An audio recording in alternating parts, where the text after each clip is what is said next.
There was a time when resources seemed endless. But in 2030, the great energy crisis began. With hardly any resources left on our world, global powers created the World Space Agency to look beyond the Earth for answers. The answer was found in helium-3, a powerful isotope discovered in abundance on the Moon.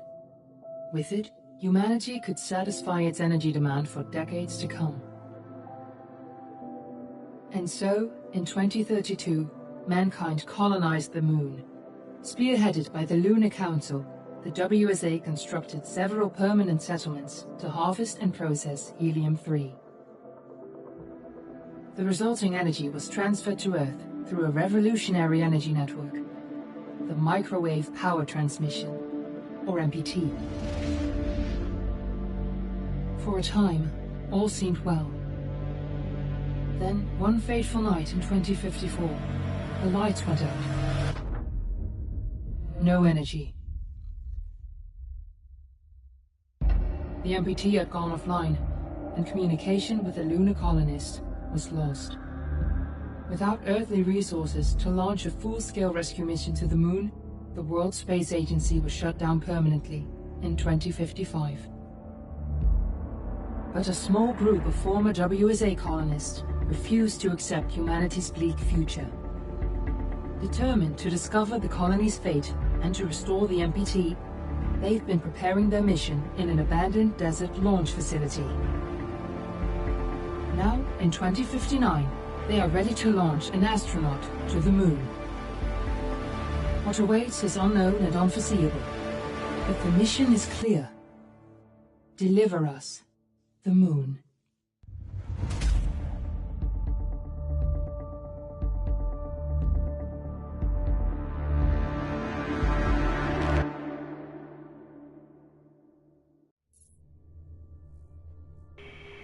Hello everybody, my name is Sky. I am your friendly neighborhood autistic person full of random useless facts, and today we are getting into, for the very first time, Deliver Us the Moon. If you know me, if you've been following me for a while, you know I adore space. I truly want to go to space myself one day. So as I was looking for a game to stream, I came across Deliver Us the Moon, and I was like, space, if anything, I want to try that out to see if it's something I would like. And I played about an hour or two of it just to see if it was something that would be worth streaming. I loved just a little bit that I did. I had so much fun on it. I cannot wait to show it off to you guys. I will be going in obviously partially blind because I only did a small section of it. Once I get past that, I will have no clue what we're doing. But one of the other things we are going to do is at the end of our streams, whenever we decide to bring streams to a close for this game, I'm going to bring back some random useless facts. We are going to be doing space facts. So if you want, hang around for that at the end of the stream. We'll be going over some space facts. But let's just go ahead. We're going to get right into it. I'm going to show off something real quick, though. If you go into your settings, there are two versions if this is something that you want to play yourself on PlayStation. There are two versions, PlayStation 5 and PlayStation 4. I am currently on the PlayStation 5 version, which does have some slightly better graphics, haptic feedback, and all that stuff. Unfortunately, even though it actually has the ability for us to have controller vibration somewhere in here. Yeah, down there on the bottom, actually. It says vibration is currently on. In the PlayStation 5 version of this game, the vibrations do not work correctly, unfortunately. There are a couple of different sections of the game where you will see visually on the screen, like this would be a good point for the controller to be vibrating, and it is not, unfortunately. The developers, as far as what I could find, are aware of the issue, have no plans to fix it. So if you do want to play this game yourself, and controller vibration is very important for you to kind of immerse yourself into the game, you may want to download the PS4 version and get the older version of the game, as the newer version does have some glitches with the vibration. So keep that in mind if this is a game you want to play yourself. But for now, we're going to go ahead and just get right into it with a new game.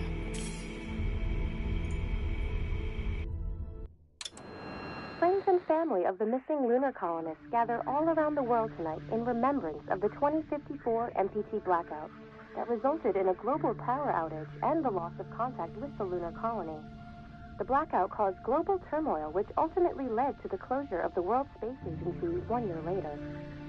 In other news, the recent formation of the largest dust storm on record has prompted climatologists to readjust their forecast of the equatorial desert's growth rate. As a result of the new storm, the desert could soon cover 30% of the globe's landmass. Several governments have pledged support for refugees, despite reports of resource shortages. The dust storm is expected to hit residential zones between the northern 49th and 50th latitude lines by late afternoon, and pass over the World Space Agency's former MPT ground station in the Adirau Desert. Authorities have imposed a mandatory evacuation of the impacted areas. For countries north of the equatorial desert, temperatures are expected to be a mild 46 degrees Celsius.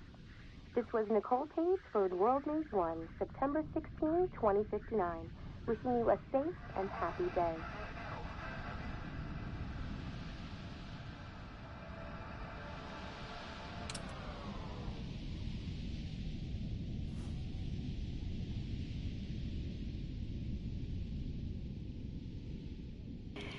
You've got some little books and things that we can pick up to check out. Not necessarily collectibles. There are some collectibles in the game, but they're a little bit different. A brave astronaut ventures to the moon, his mission to explore the lunar expanse and uncover its mysteries. While the road is desolate and the hardships many, he knows what he must persevere to save mankind. That's going to be us.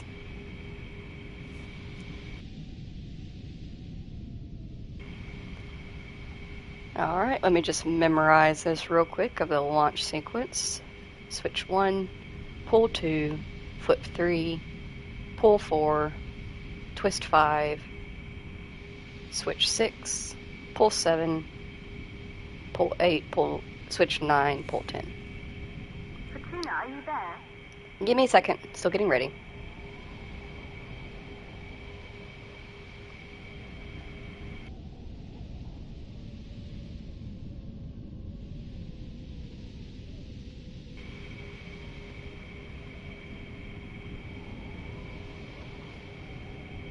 So, if y'all missed the intro part, you can head back real quick if you want and rewind it and check it out. We are attempting to launch into space to go up to the moon to see if we can reactivate the microwave power transmission, or MPT, which actually provides energy and power to Earth.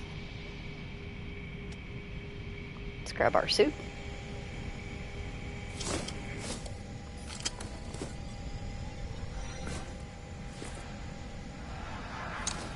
Ground control to Fortuna 1, this is Claire. Please confirm radio contact. Radio contact confirmed. Make your way to the launch platform and prime the rocket for liftoff. We have to launch before the dust storm hits.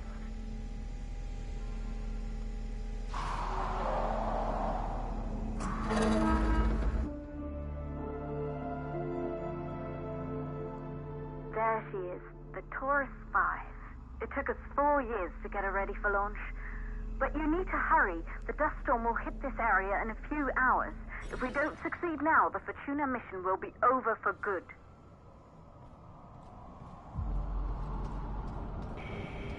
As you can see, we go back and forth between first person and third person in this particular game, and these are our collectibles, scannable items. This is the MPT network dish created by Isaac Johnson. The MPT transmitted power from the moon to the Earth through a network of satellite dishes. Since Isaac's disappearance during the 2054 blackout, Claire Johnson has studied her father's work closely in preparation for the Fortuna mission. And we are Fortuna.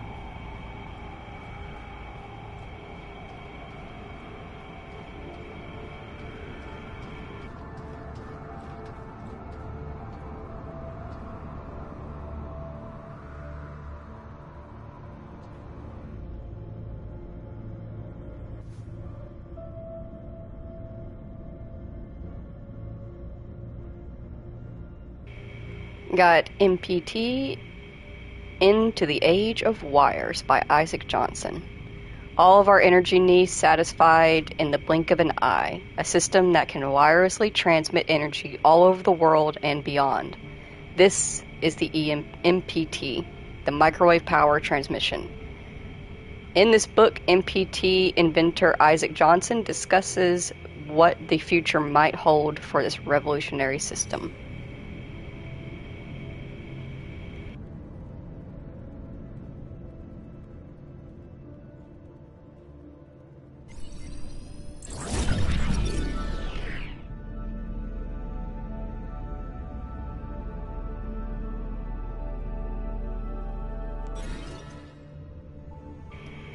Elizabeth kept the Johnson family together after her husband Isaac assumed a role on the Lunar Council.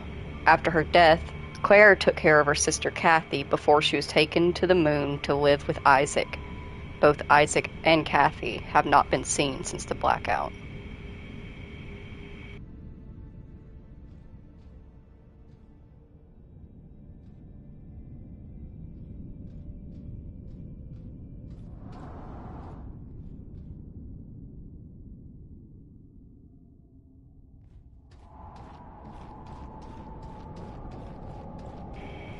Hey, it's Sputnik.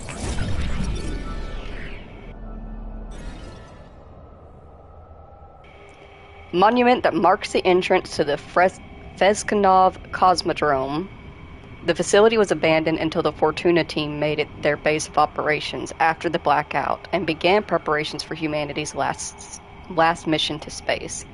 The sign reads, "To the stars."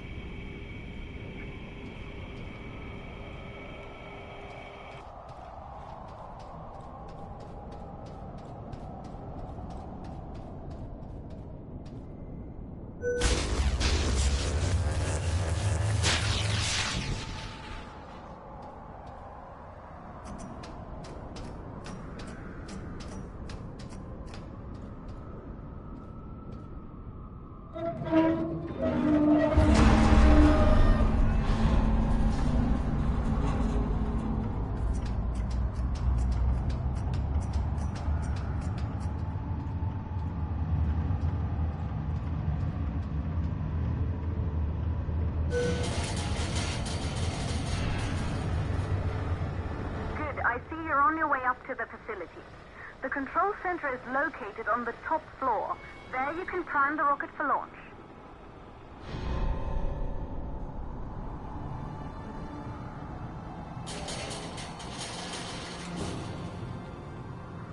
It's been 5 years since we last received a microwave power transmission from the lunar colony. At first, no one believed it would be possible to transmit energy from the moon back to Earth.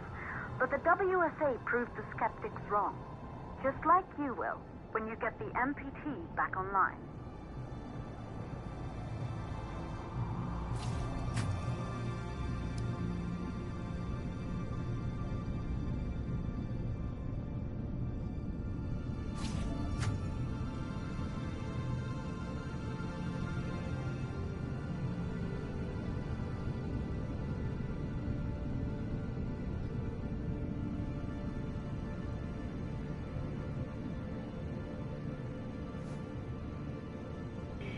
If power is out, use 3548 for the door.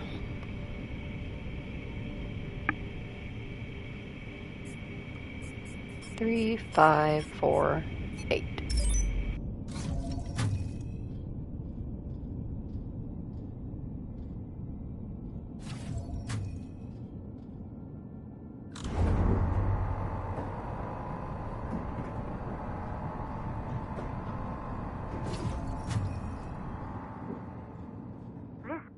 Once functioned as part of the WSA, but it's been our home for many years now. I still can't believe you'll be leaving here for good soon.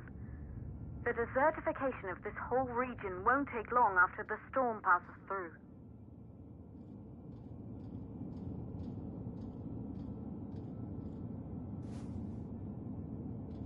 Got another magazine. In this edition, we invite world-renowned scientists to discuss what could have caused the MPT to remain offline. what might have happened to the lunar colonists, and how humanity should move forward.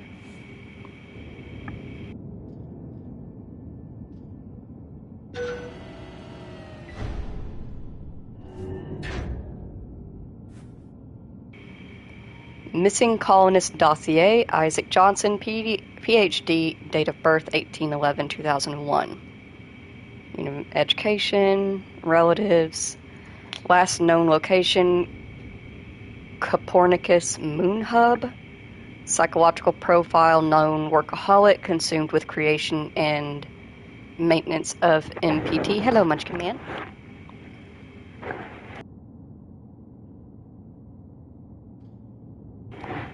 Hello. Obsessive tendencies cause rifts in personal relationships, increasingly reclusive after death of wife. Elizabeth Johnson. Hi, buddy. You gonna go to space with us? Or you can be a little space cat? Yeah.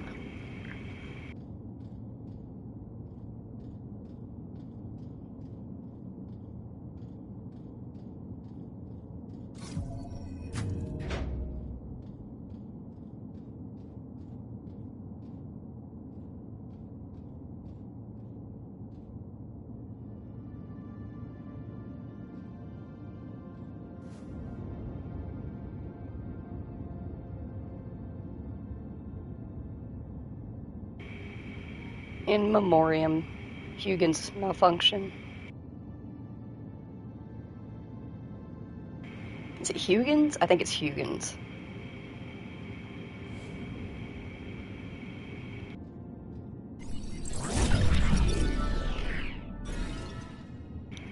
Determined to seek the truth about the 2054 blackout and restore the MPT connection, Maria Gonzalez has raised the Fortuna team from the ashes of the WSA. Since 2055, Maria's team has been secretly working on their mission.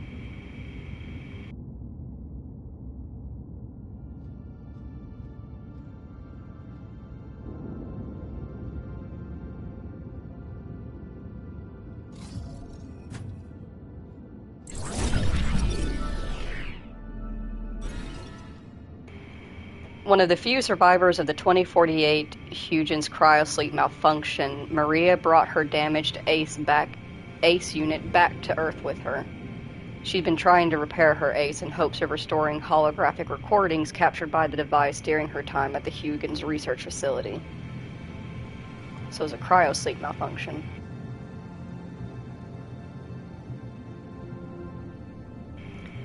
Dear Sarah, we met years ago on the Pearson space station. I was relieved from service after the Huygens cryosleep malfunction.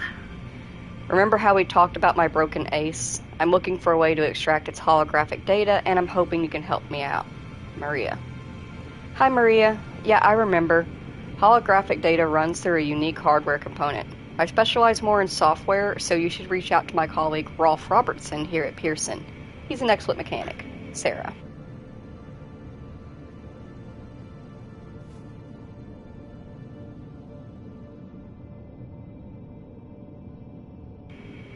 In memoriam to those lost during the Huygens malfunction of June 10th, 2048. Don't forget everyone we lost that day.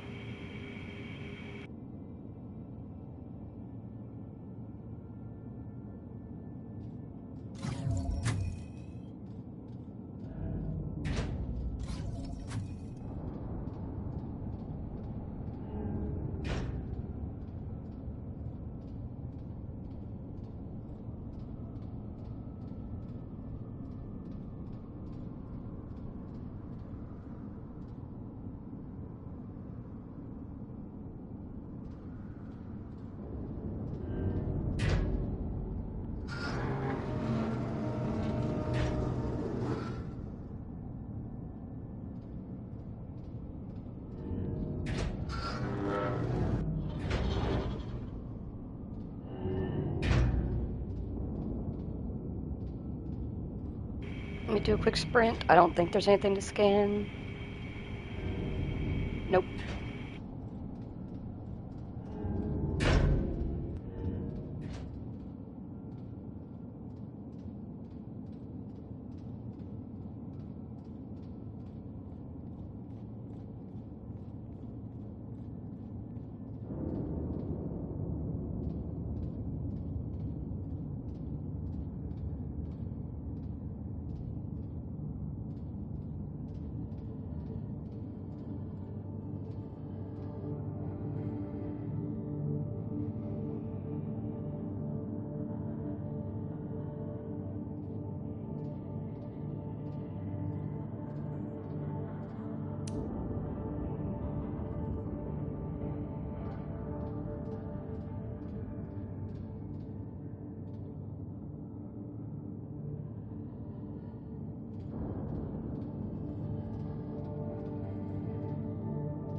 Ah, these are the other collectibles. So we have our scannable collectibles, and then we have our pickup collectibles.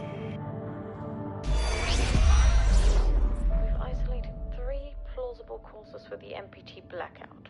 1, the transmitter at Pearson Space Station. Claire, there you are. Come on, we're celebrating in the other room. Everyone is looking for you. I need to go over this one last time, Maria. We've been over it before, multiple times. We're good. Come. It's time to join the party. It won't take long. I'll be right there. A true Johansson. Once he set his mind to something, I could never convince him either. You're just as stubborn as your father. Probably the only thing we had in common. I just don't understand why he didn't restore the MPT connection. He invented the damn thing. And now it's just us. No one else is even trying. If we fail... Remember what I told you. If it can be done, then we're going to do it. That's all we have to focus on.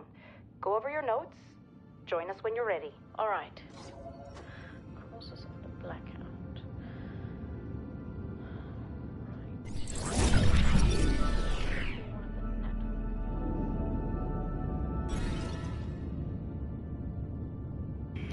Recruited straight out of university, Claire Johnson designed the Taurus V rocket for the Fortuna mission. Claire was eager to join the team to uncover the fates of her father and sister on the moon after the 2054 blackout.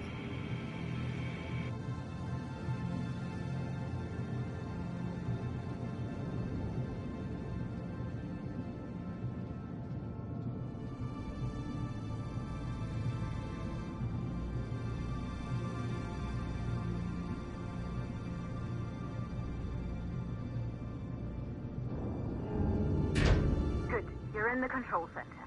Get the rocket ready to launch as fast as possible.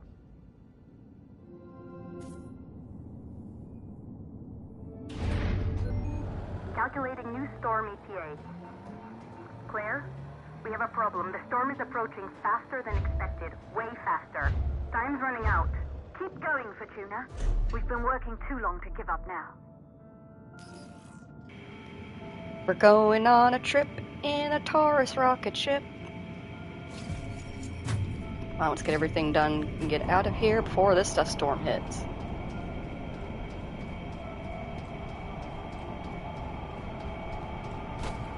Whoop.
Okay, the hydrogen valves are closed. Head back inside the control center to prime the rocket for launch.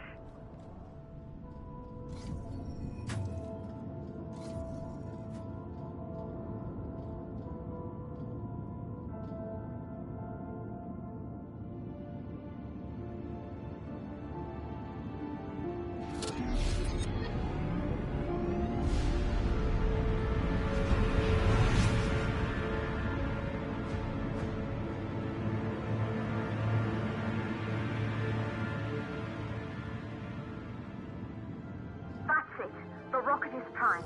You have to launch now, before the dust storm destroys the rocket and everything we've worked for.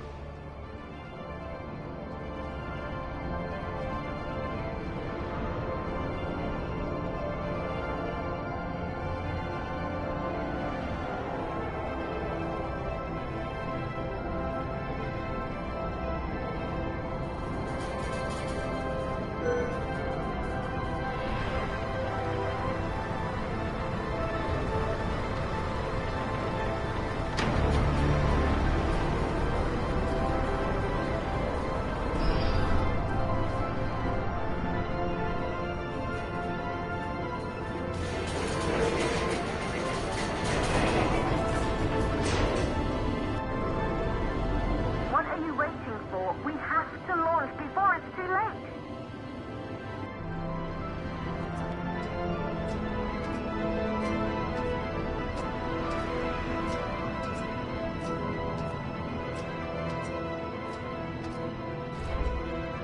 Rocket navigation systems online. We're nearly there. It's just like your training. You can do this. Initiate launch procedure. Ground launch sequencer started. Orbital axis arm retracting. Perfect, just like was practiced.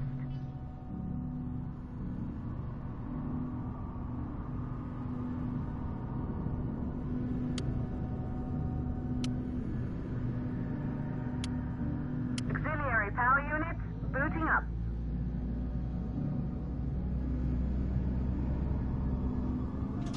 Gaseous oxygen vent arms safely in place.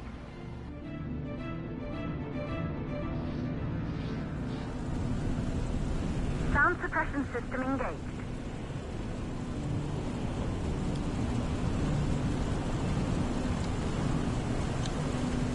Hydrogen burn-off system activated.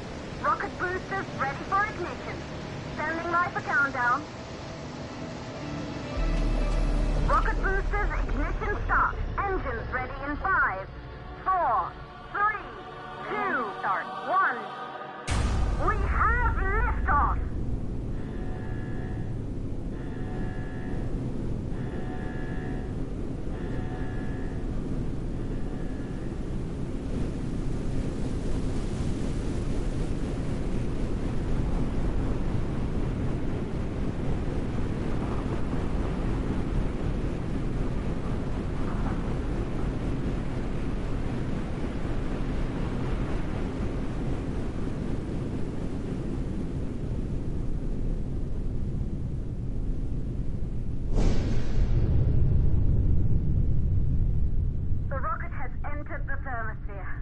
You're on your way, Fortuna 1.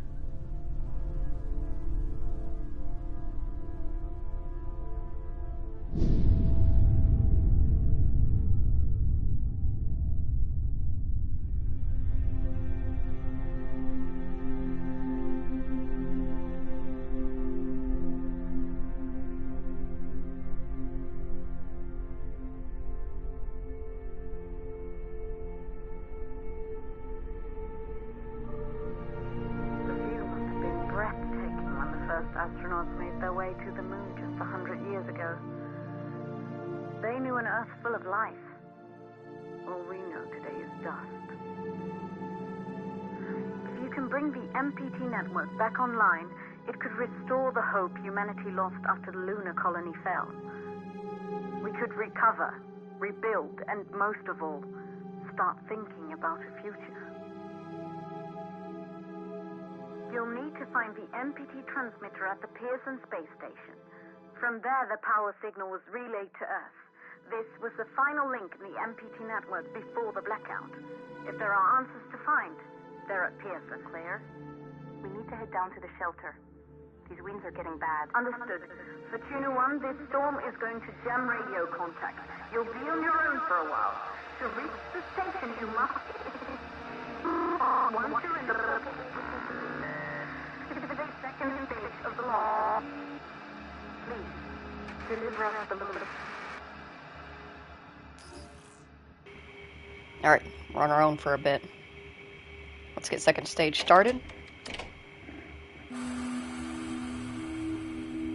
Stage thruster, flip on, and release.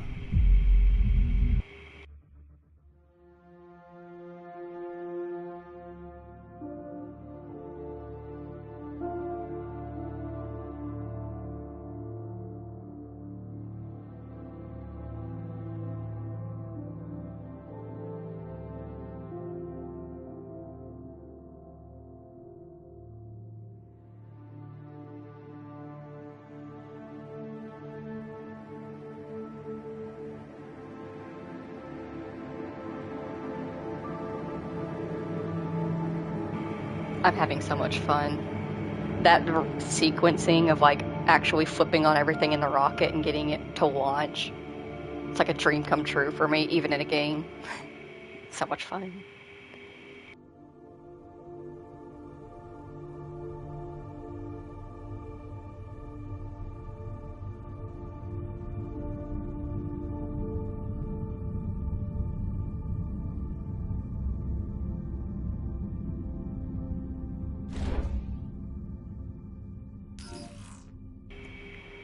All right, we made it to the moon, made it to the MPT space station. Now we have to get ourselves connected and docked.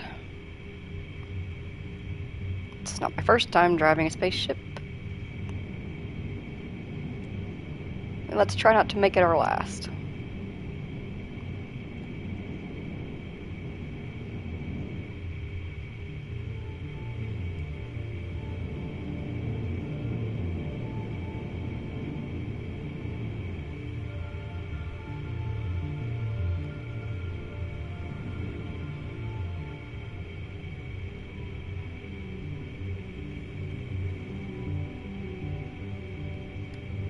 Ah, perfect. Like butter. Just the tip.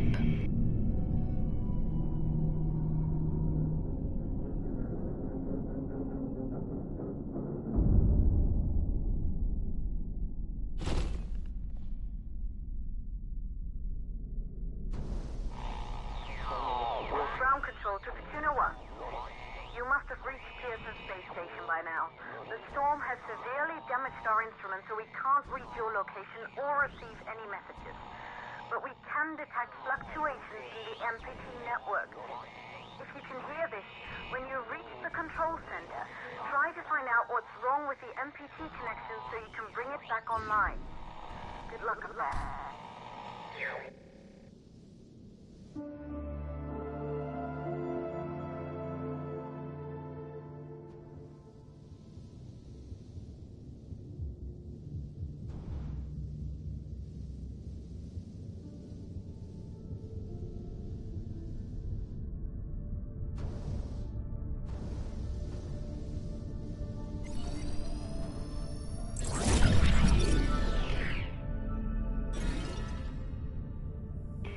One of Isaac Johnson's great... It's Johansson. I just realized that. It's Johansson. One of Isaac Johansson's greatest achievements, the MPT transmitter, directed the energy signal sent from the moon to Earth from 2041 until the blackout in 2054.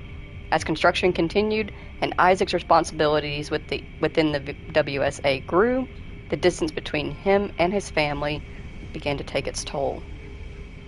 And we are now free floating in space. Let's go explore.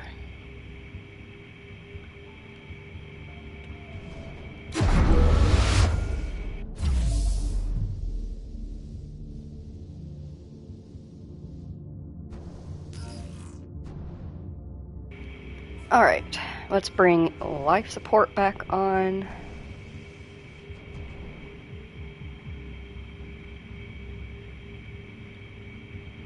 Maybe do a bit of exploring as we go around. Keep in mind that our oxygen is depleting.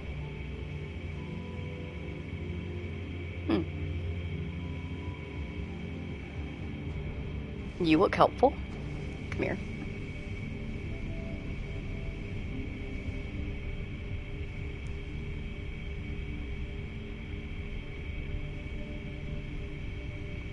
Just squeeze in there.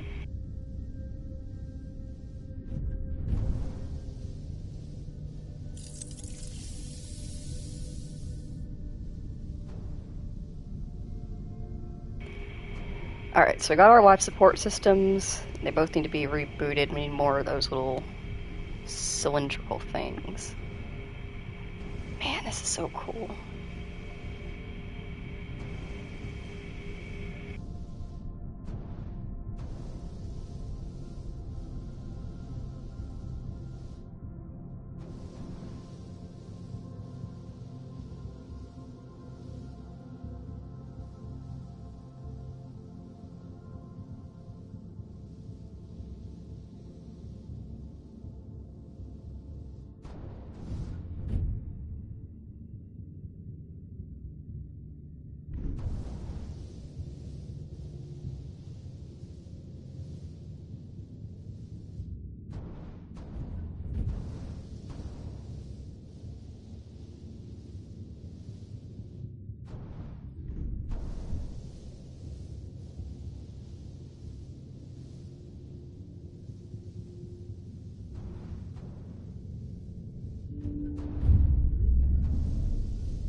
Nice. Got some extra oxygen capsules in here, though we don't need them now. Got quite a few of them in here, actually. Duly noted. Let's keep exploring.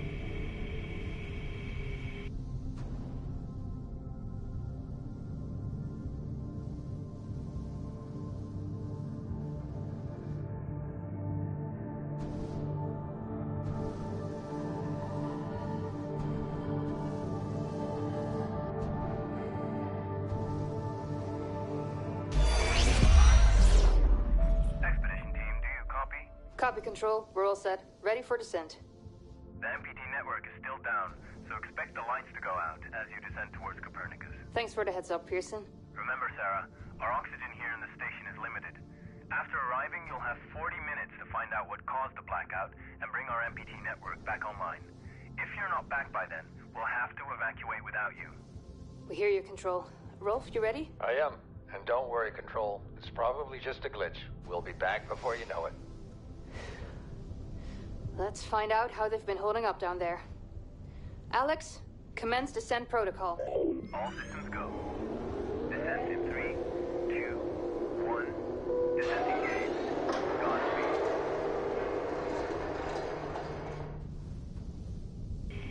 So this is a giant space elevator. Sick.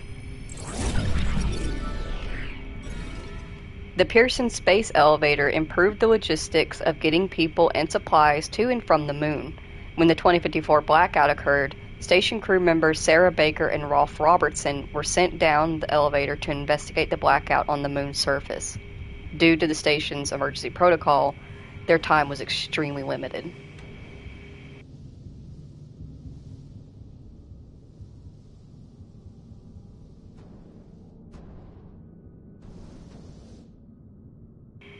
Alright, let's see. Assess station power inside the control center in the Libra wing. Libra wing. We are in the Pixies wing. Here we go, map. So we are in the central hub. Libra wing is to the left and down.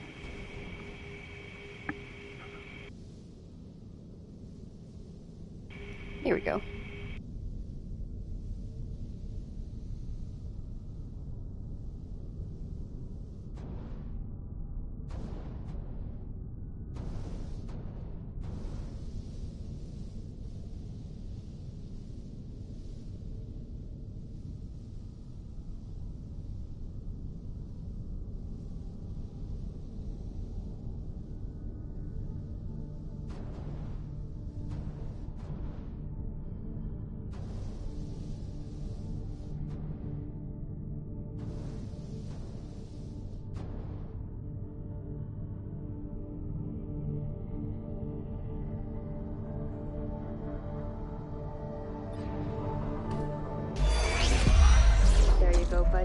Almost there.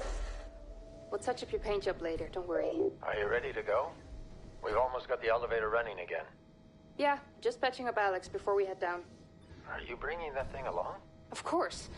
We'll need all the help we can get. Besides, you wouldn't have made it to that airlock if it hadn't been for him. This MPT blackout can't be just a glitch, Rolf.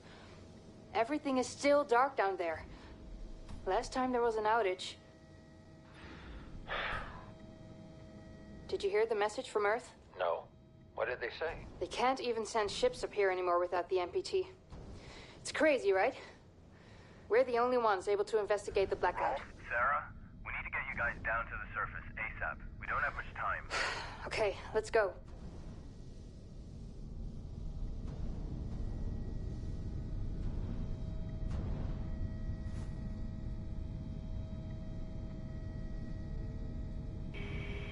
It's an ace piece.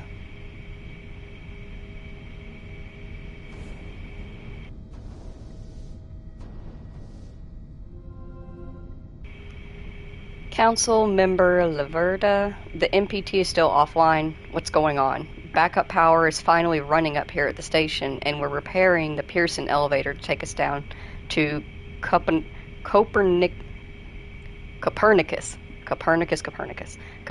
Moon Hub to provide any assistance you might need to bring the MPT back online. We're coming. Please be safe. Sarah.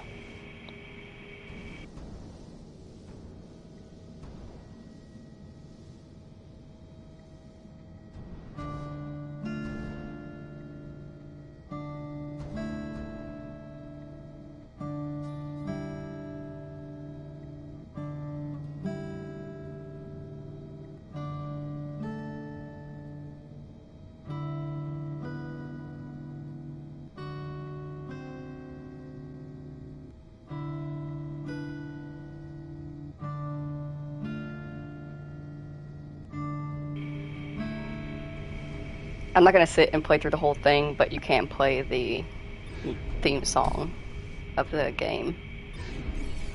There's no trophy for it, though, if you're curious. No achievement.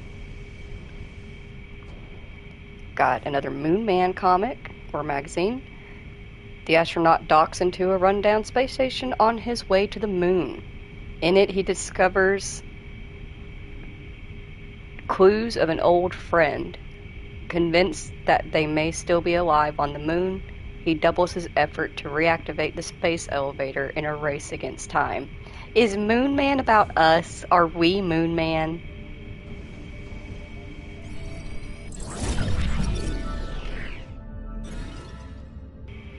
After the cryosleep generator in the Huygens research facility malfunctioned in 2048, Maria's search for answers led her to investigate what remained of the machine. Unable to determine the exact cause of the malfunction, she sent this fragment to Pearson Space Station mechanic Rolf Robertson for assessment. Dear Mr. Robertson, I'm one of the few survivors of the Huygens cryosleep malfunction. I've recently come across a fragment recovered from the cryogenerator and was hoping you could inspect it.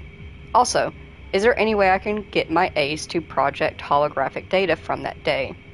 I want to find out what really happened at Huygens.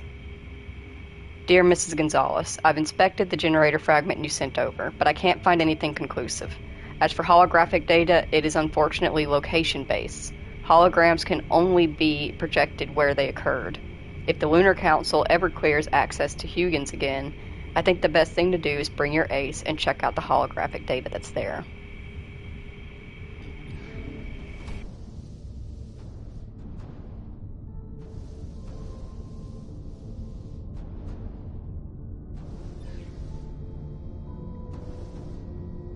Our Beautiful Blue Pearl in 1969 versus now.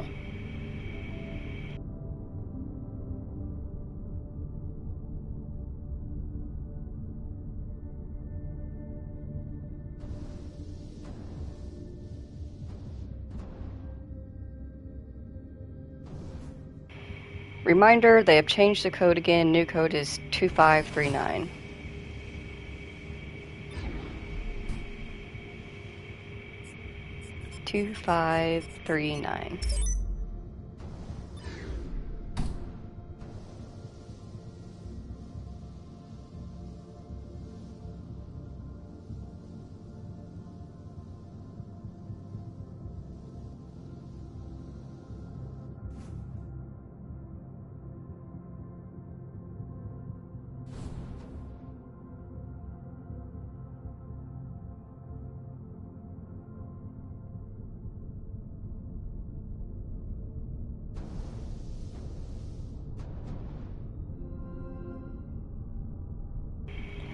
Council Member MacArthur, in the past few months, my team and I have encountered problems with construction material shipments. We were supposed to be finished with the Orion wing by now, but again, we've missed our milestone due to shipments being repeatedly cancelled. When can we expect the Lunar Council to approve further shipments? Sarah Baker. Engineer Baker, the Lunar Council has decided to shift research priorities around because of the new construction on the moon. For the time being, I recommend you make do with what you have. We all do down here. MacArthur. Councilmember MacArthur, new construction? Is the Huygens facility finally being repaired? It's about time that place opened up again. There's too much knowledge buried there since the cryosleep malfunction. Baker. Engineer Baker, suffice it to say, while the construction project is classified, it does not concern Huygens. Access to the Huygens research facility remains restricted until further notice. MacArthur. Alright then.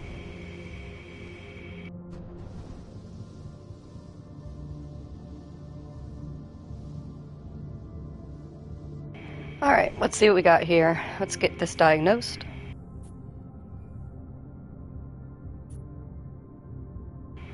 MPT offline, obviously. What about the moon base? No connection. Elevator offline. Okay. Rotate station. Station's offline. Alright, let's go to the Orion wing. See if we can't find the rotation engines. Got another Space Tech mag. In this edition, we interview WSA Lunar Council member Dr. Rosa Laverde about the cause of the 2048 Huygens cryosleep malfunction and how we can avoid this type of catastrophe in the future.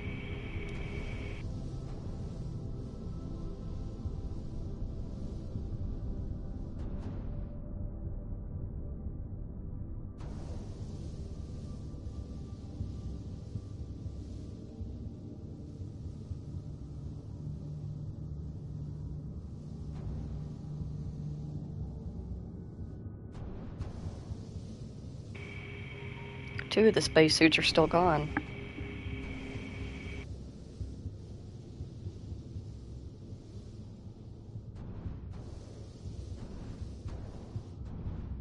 Alright, what we got here? Ooh, plasma cutter arm.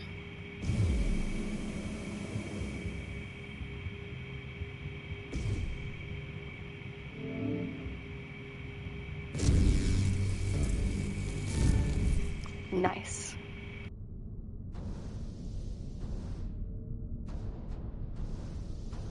Who needs oxygen?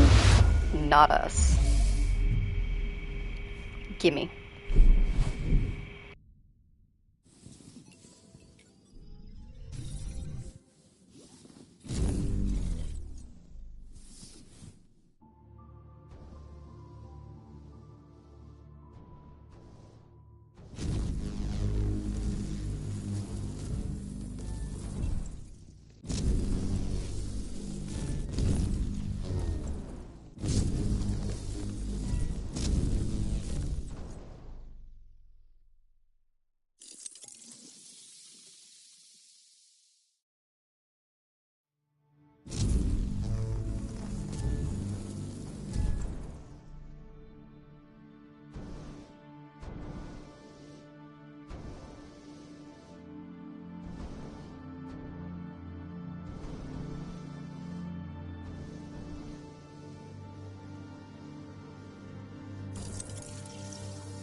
It is mildly terrifying to know that if it weren't for this caged area, we'd just be free-floating in space. Ground control to Juno 1. We're still not reading anything from the MPT. Is everything under control up there? Listen, man, it takes time.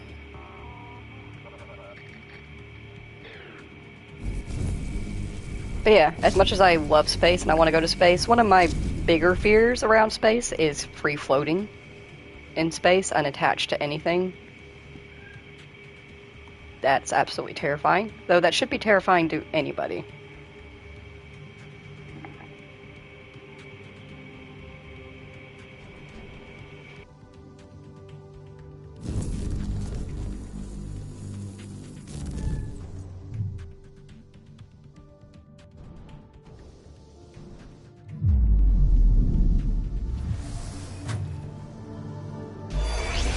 Assembly in Section 3C now. Copy that.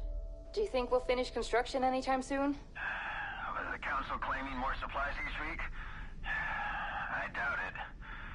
I'm surprised we got this past MacArthur in the first place. Yeah. Hey, listen, I'm getting strange readings here from the lunar surface. Are you seeing anything? Just wrapping up. What the hell? All the lights. They're shutting down. Are you alright, Rolf? What just happened? I can't see a thing. Everything is dark out here. We lost power from the MPT. The whole station is down. Can you find your way back to the airlock? Negative. I don't have a visual. Right. I'm sending Alex to block the airlock doors. Do you see him? I see his flashlight. Heading back to the airlock. What's going on? Everything on the surface is dark. Rolf, not now. What's your ETA? 10 seconds. Make it faster. Once the airlock seals, you'll be locked out. Alex is blocking the door for you, but he can't hold it much longer.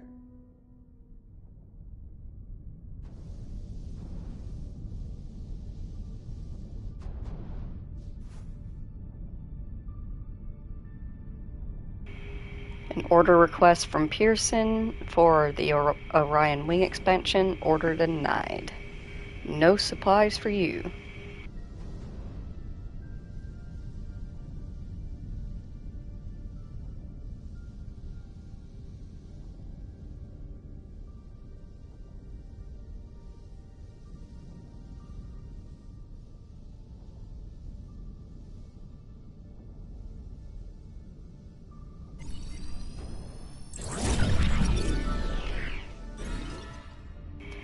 Though operational, the Pearson space station was never completed.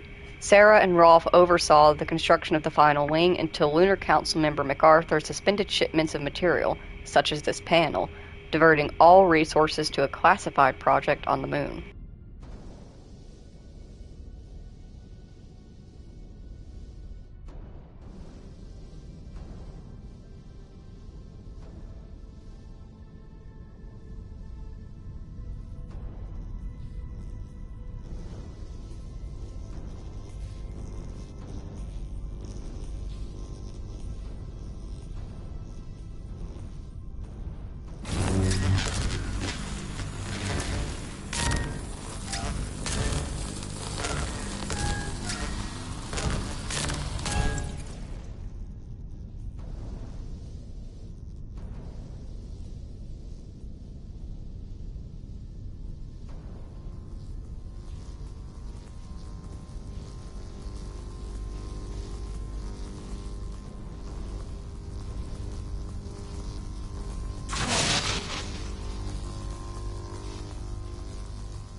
What the hell?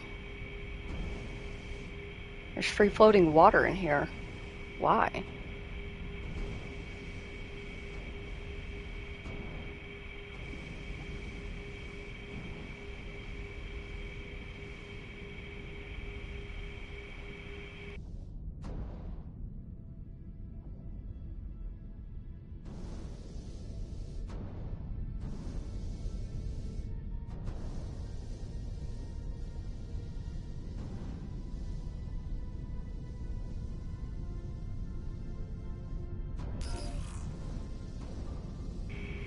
Alright, we found the engine rotation section.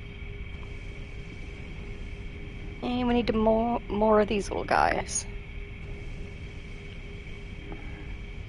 Ah, there's one.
Alright, the more of these we take, the more we fuck with our oxygen supply, our life support systems.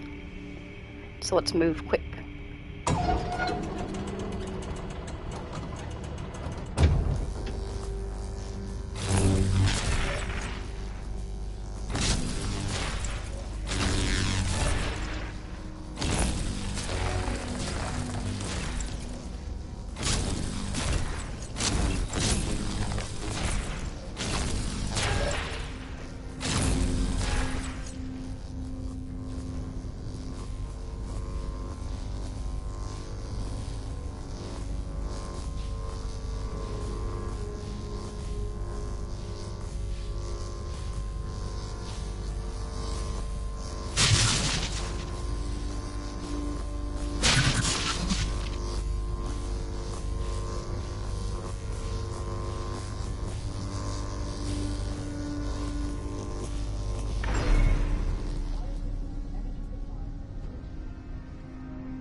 Something's wrong. Something's wrong. Okay, no, this is fine. This is fine. Biggest fear, it's fine. No big deal. No big deal. It's fine. Oh! Maybe not okay. Maybe not okay.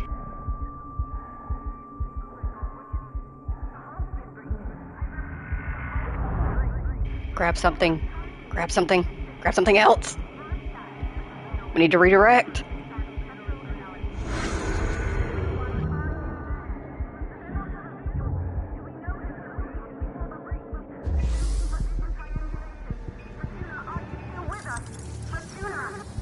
Claire, I'm gonna need you to shut up for a minute.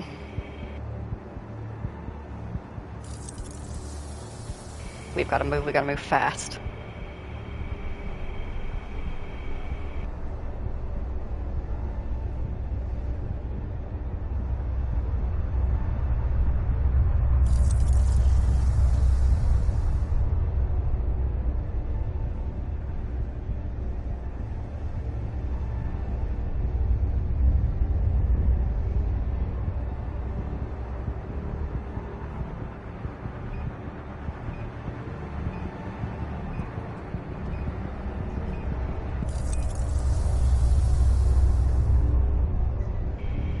Oxygen, perfect.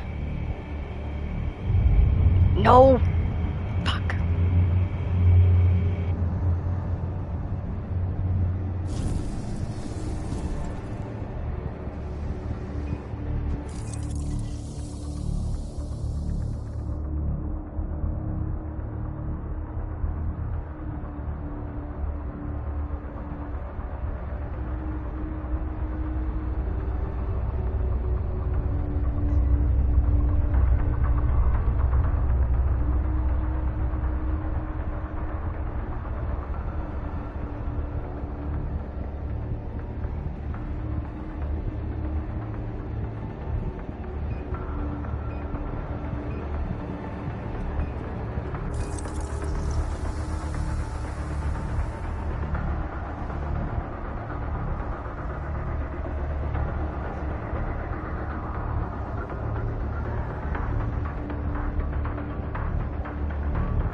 have to get in, we have to strap down, we have to get out of here.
Ooh, gravity. Feels weird. But we made it to Copernicus Moon Hub.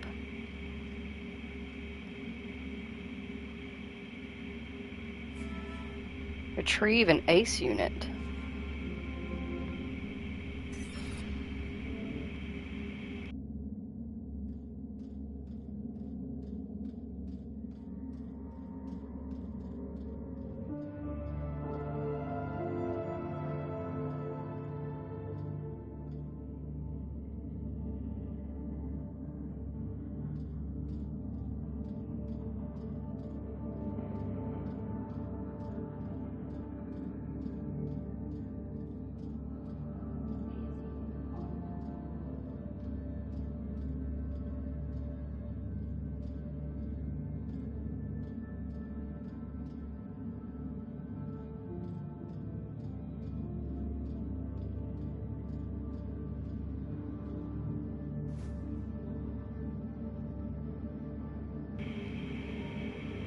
It's an ACE book.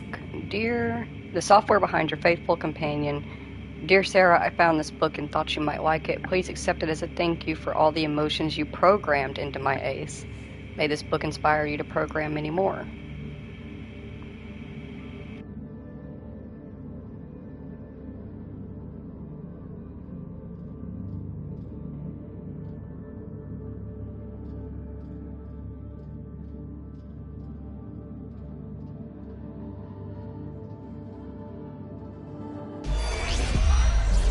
Hello? Hello? It seems empty. Where is everyone? I have no idea. I've never seen the base like this. Is Alex getting any heat signatures? No, nothing. This can't be right. I'll go downstairs, see what I can find. Sarah, we'll figure this one out. And thank you, both of you, for saving me when the blackout hit. I know Expedition team, you must be at the surface by now. Remember, you only have 40 minutes down there. Copy that, Pearson. Don't mention it, Rolf. Can you check out the control center and see what's wrong with the MPT? Will do. Keep your comms on. I'll update you when I find something.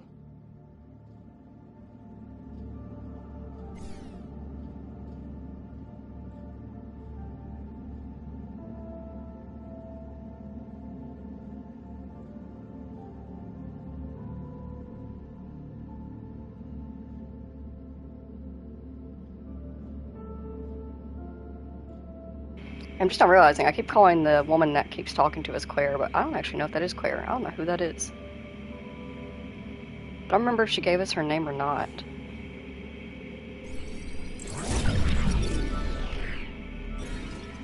Isaac was devastated when he learned of his wife's death in a dust storm on Earth in 2049. Unwilling to keep his daughters exposed to Earth's worsening conditions, he summoned them to join him on the moon. Claire refused out of concern over Kathy's health and looked after her sister until Isaac exerted his influence to gain legal guardianship over Kathy. Kathy was brought to the moon soon after.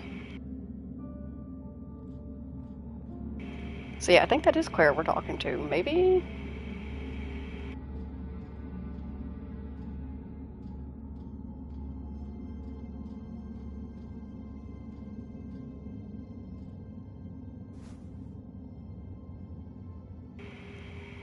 Oh. Honorably discharged from the World Secret Service. That explains your attitude. MacArthur, brief update. The evacuees from Tombau are settled in. MacArthur, the bedlam at Tombau can never happen again. I'll have no part in that. Isaac Johnson. Isaac, good. Then we can begin soon. Time for them to make a decision. Remember that no leap forward has ever come without sacrifice, Isaac. Survival comes at a cost. Soon the events at Tombau will just be a faint memory. Time to leave all of this behind. William.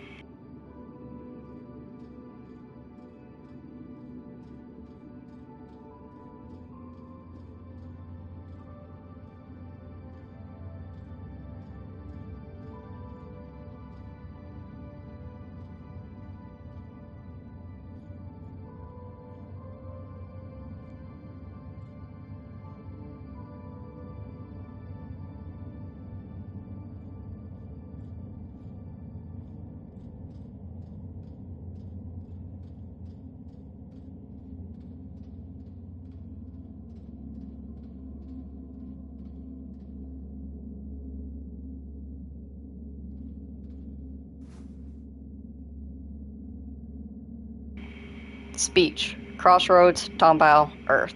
The best and brightest, the new age, outward. That's it? That's all you had? Alright. I mean, I don't judge. I suck at public speaking.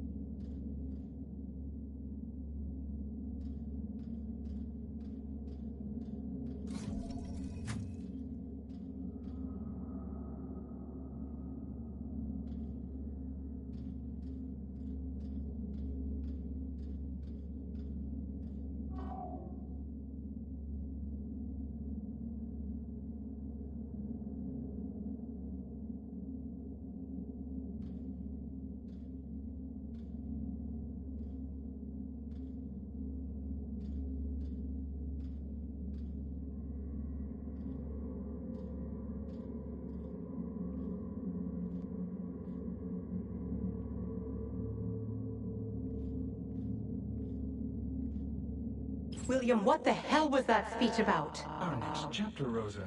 It's time. The ships will be ready soon. You can't be serious. I don't know how you plan to fix this mess, but you'd better do it now. That won't be necessary. Come with me. You are serious. Will, have you lost your mind? We can't leave the colony behind like this, not during this blackout. Not with the MPT signal still offline.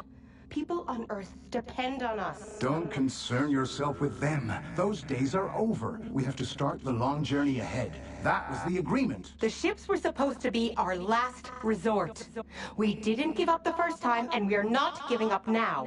When the network is back online, we can provide Earth with power again. We're close, William. No, we're not. We're not close at all. If you still think we can power the entirety of Earth with the MPT, you're more delusional than I thought. We have one last hope, and it's outward. Now get ready, because we're going. I'm not leaving, Will. Not like this. I'm not asking. Get her on the ship. What? Is this really...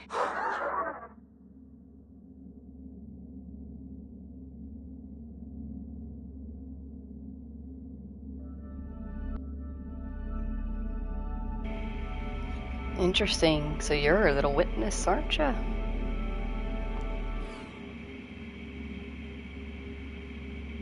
Hardware malfunction. Maintenance detected. What do you need?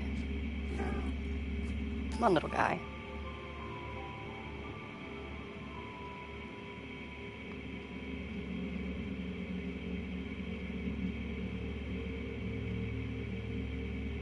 Maintenance required.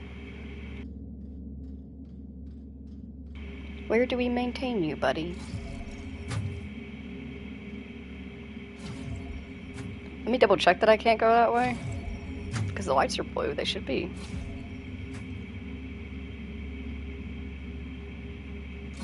Ah, there we go.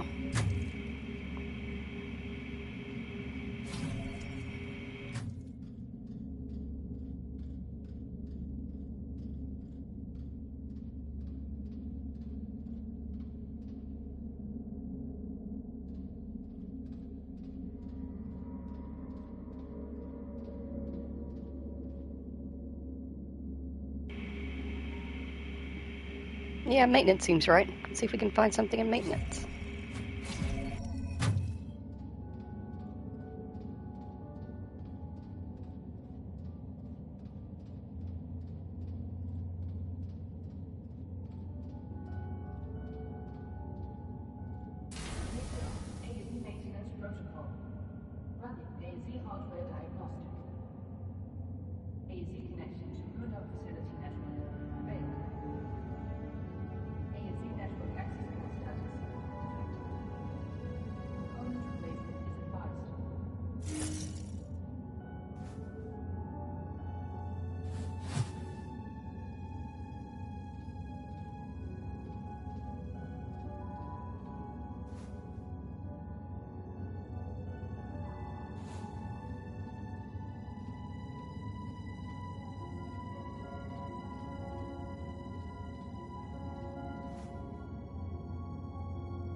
When Kathy Johansson was brought to the moon, Dr. Rosa Laverne was immediately taken with the kid's vivid imagination. Determined to limit the impairing effects of the moon's low gravity on her new friend's physique, Rosa closely monitored Kathy's health and growth rate. Despite Rosa's good care, Kathy's health deteriorated rapidly during her stay on the moon.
It says we need thruster parts.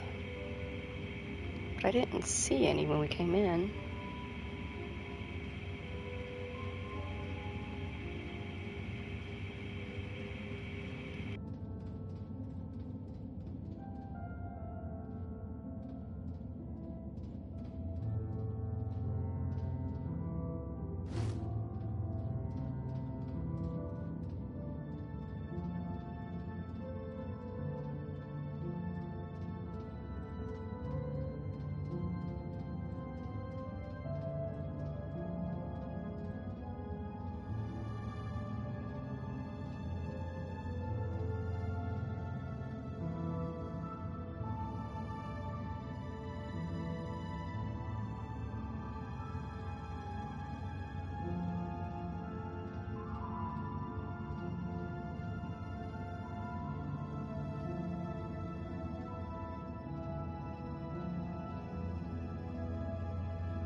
Seriously, am I missing something?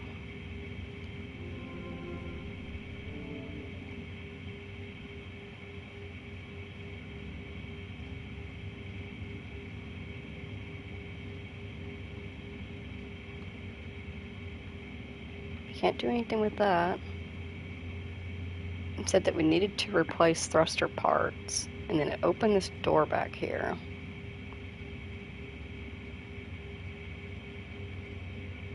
But I don't see anything that can be picked up.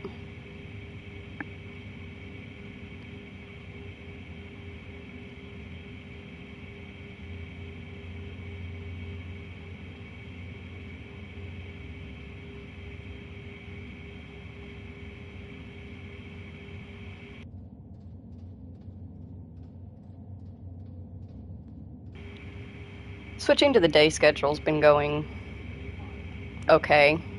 I mean, I'm awake today. Hey. And, like, I woke up without alarms or anything like that. So, yeah, it's going okay so far. I switched over, put all that effort in, only to find out yesterday that it's probably not, it wasn't really necessary because my parents have stuff to do tomorrow in the morning, so I can't go over to visit with my dad for his birthday until the afternoon. which I did not have to switch over for. I'm normally awake in the afternoon. So it was all for naught. Oh well, we're here now.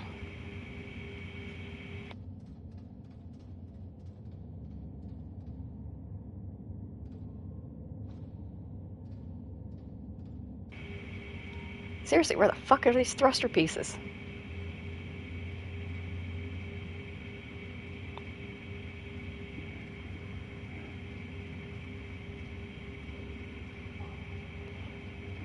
Yeah, it sucks a little bit, but it's whatever. I'm used to it. It's not the first time I flipped over for a different schedule, only to not have to have flipped over at all.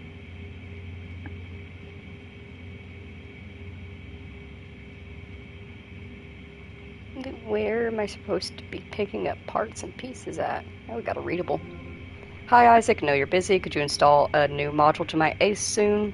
Lead engineer Sarah Baker from Pearson Space Station has designed an additional emotion module that seems fascinating. It'd mean the world to Kathy too.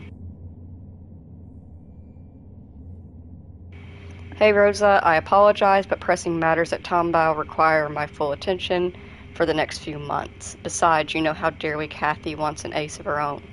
She hasn't stopped asking for one ever since you showed her yours. How are her growth results?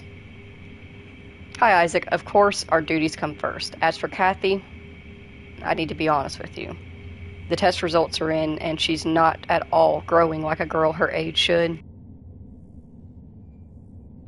I worry for her health, Isaac. Maybe she was better off on Earth after all. Please, at least consider the program. Rosa, you know that she'd be no better off on Earth than here. I'll think about the program. Thank you. You mean a lot to her. What program? What thruster pieces? Oh.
Oh, well shit. Hey buddy, you awake?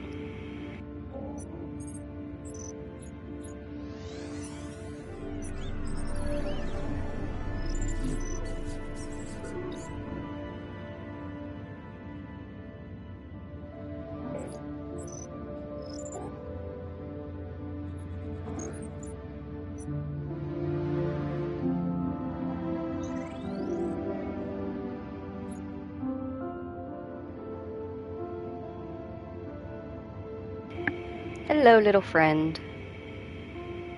Could you be of assistance?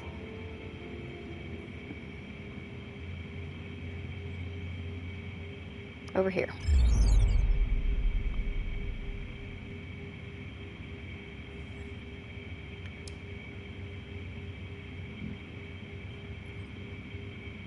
Whee!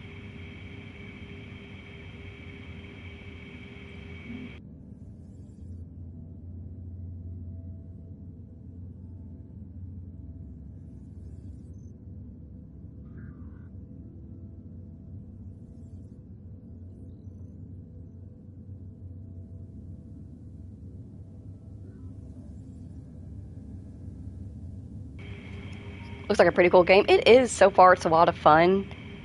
I wanted it because I like space. I'm obsessed with space. I want to go to space. But it is a lot of fun. I'm enjoying it. And just stick you right here. And then... Ah.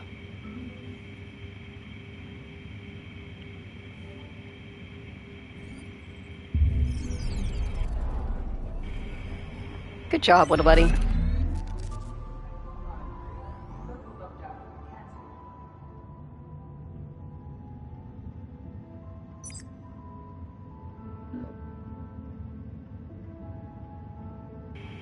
What'd you find there?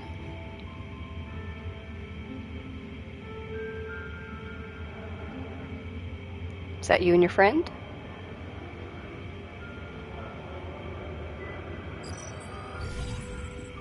Claire. This is Isaac.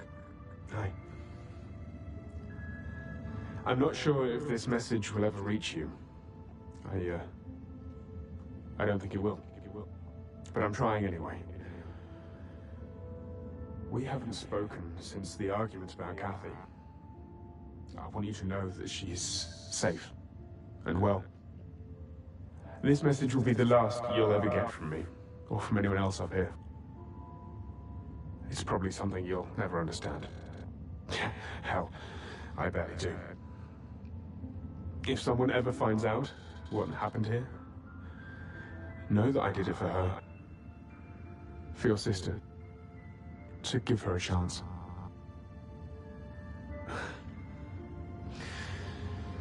But you'll do great. You'll do great things. Take care.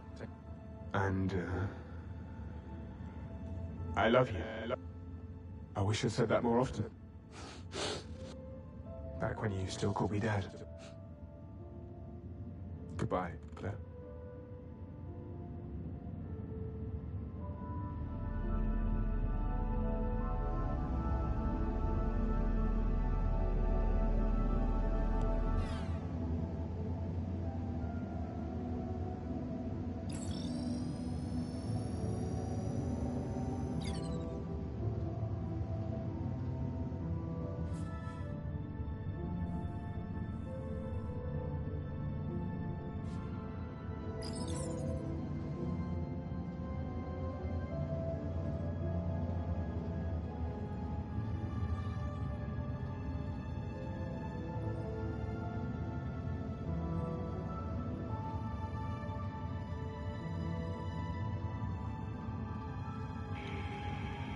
But yeah, Smoke, if you've never heard of or played Subnautica and you like underwater, Subnautica is it. It is a fully underwater-based game. Be aware, it is a bit spooky. It was not made to be a horror game, but it is very much a horror game. It feels like that for sure. I think it actually won an award in a horror game category, if I remember correctly, but they are in the middle of actually making a new Subnautica game. So if that's something that you might be interested in, I would highly recommend checking it out. Can you open this, buddy? Thank you. So helpful.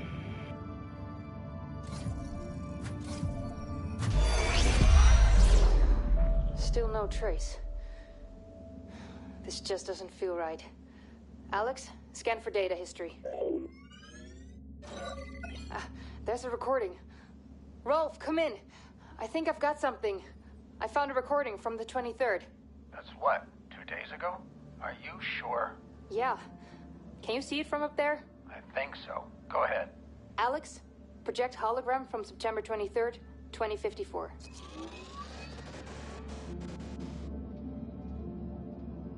This isn't just the Moon Up crew.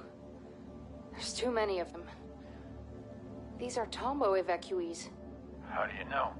These names weren't here before. There's still dust on the stone. On the monument, you mean? Yeah. Victims of the Tombo evacuation. The date is the day of the blackout. Something big must have happened over at Tombo. Pearson coming in for expedition team. Sarah, Rolf, anything on the state of the MPT? The entire network is down, and I've had no luck with bringing it back online so far. Make it quick. If things don't work out with the network, head back up here, whether the MPT is online or not. You have 20 minutes left to make it in time for evac. Copy that, Control. Rolf, I'll check out the living quarters and then head back to the elevator.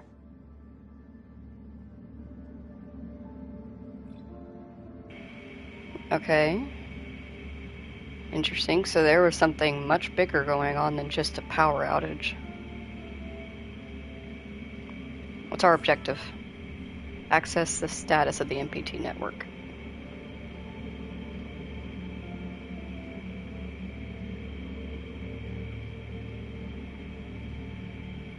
Oh, we have more of these things. We can get backup power.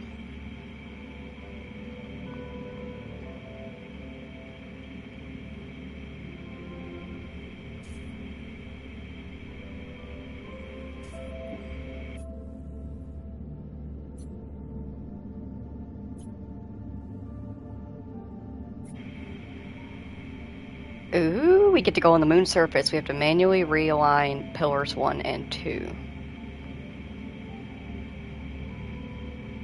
Fuck yeah, moon surface. Ooh, what's this? Where the Lunar Council and the pioneering astronauts constructed the first sustainable outpost on the moon. Seasoned explorers and aspiring colonists alike gather on this historical site. It is amongst them that you will find your place in protecting a prosperous future for all. It is here that greatness dawns.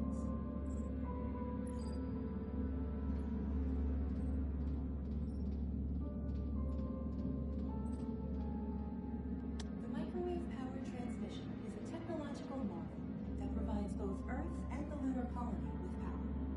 Energy from the Tombo reactor is relayed across the frontier through Copernicus Moon Hub and Pearson Station. As the transmission is received by the vast array of 42 MPT ground stations along Earth's equator, it is distributed with equality and fairness to bring light to our families back home. We provide the new flame for everyone.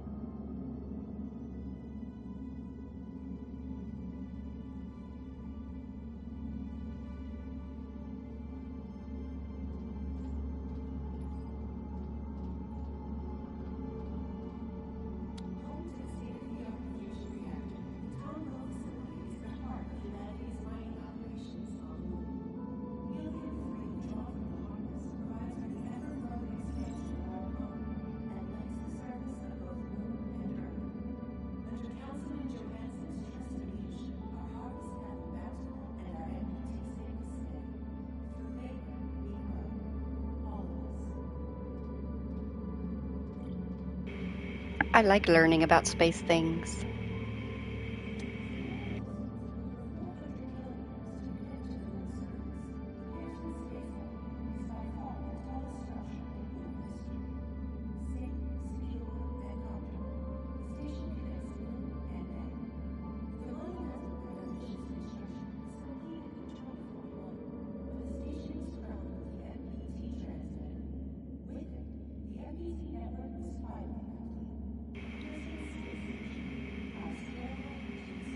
Yeah, I hope us blowing out a part of the space station doesn't, you know, permanently fuck it up for everybody else.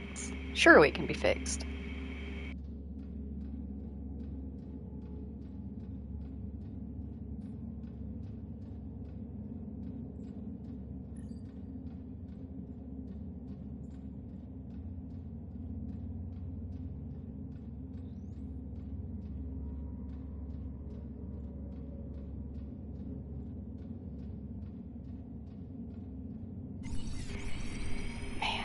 What a view. In memoriam of the Huygens victims, in 2048, 6 years before the blackout, the experimental cryosleep generator malfunctioned inside the Huygens research facility.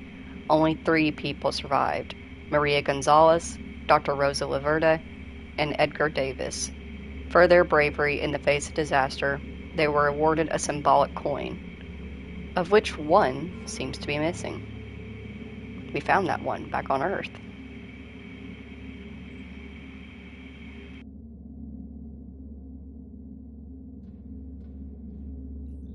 And down here on the bottom, scratched in, victims of the Tombow evacuation. Tombow.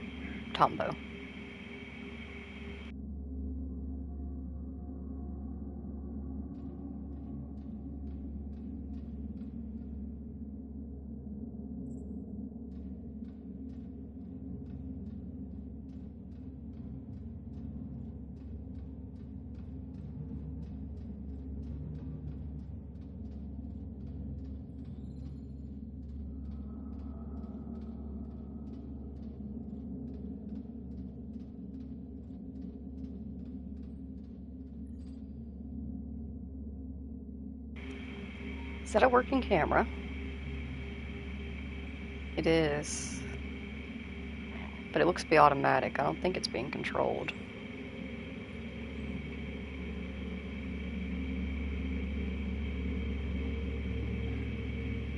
I don't think there is anybody else down here.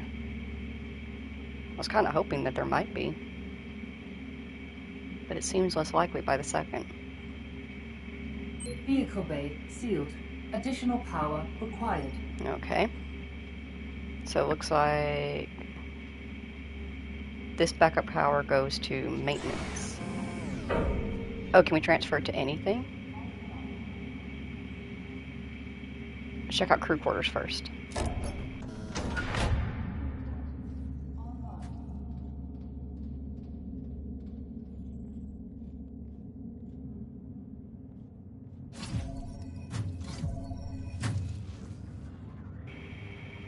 What the? There's an ace in there.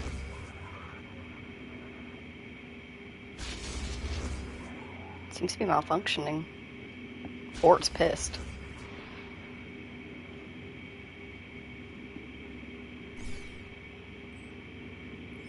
Another camera. This one with a red blinking light instead of a blue one. What the fuck? Although WSA protocol strictly forbids physical conflict on the moon, MacArthur overloaded ACE units' safety limiters for crowd control. Many expressed concerns over their dangerous voltage. When facing an overloaded drone, most would rather flee than fight. Was this really from an ACE drone? It looks like it was thrown. Alright, angry boy. Oh, did you just aim at me? Little bastard. Okay, so he is angry. He's pissy. Duly noted.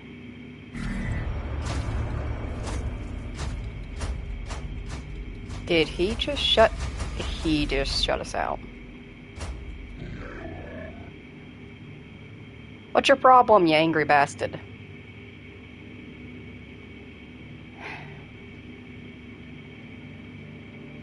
Alright, we gotta figure out something to make that little ace dude calm down. Also, what the hell's going on here? It looks like it was a makeshift room.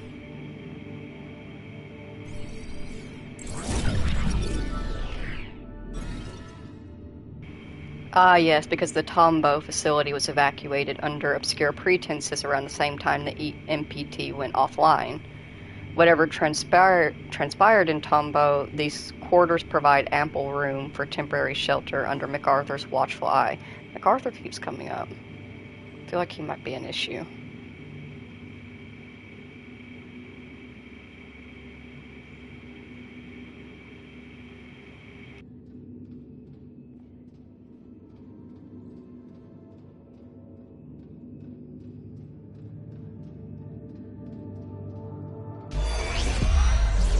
Come in, Rolf. I'm at the quarters. Do you read me? Copy that, Sarah. I hear you.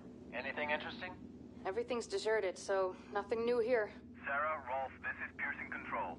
Our time's running out. Take the elevator back up here to make it in time for evacuation. You've got 2 minutes. Negative, Control. MPT network is still offline. Leave it. We have to go. Head to the elevator now. I'm not putting anyone at risk. Understood. Wrapping up now. Sarah, you heard Control. Are you almost here? Sarah, come in. Everything okay? Come in. Rolf, get over here quickly. An AZ unit just activated, but something's not right. The doors are locked behind me. What do you mean? We've got to go. I'm serious, Rolf. Get over here. I can't get out. 30 seconds or you're too late for evac. Head to the elevator Negative, Control. Engineer Baker requires immediate assistance. We need more time. Evacuation procedure cannot be delayed. Negative. I'm calling up the elevator now. Negative, Control. Control. No, guys! There's still time! I just need some help! Rolf, are you still there?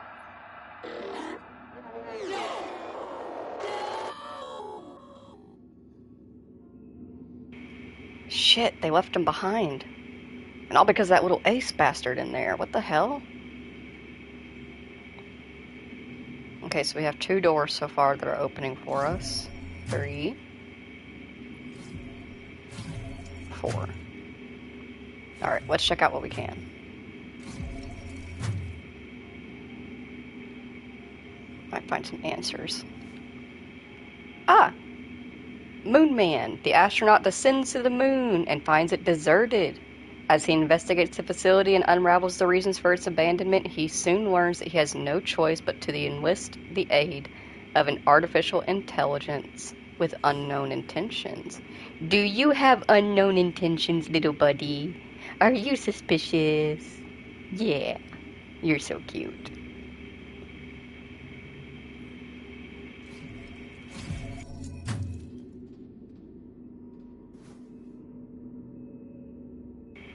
I'm gonna assume that's MacArthur. Pioneer or dictator? Definitely MacArthur.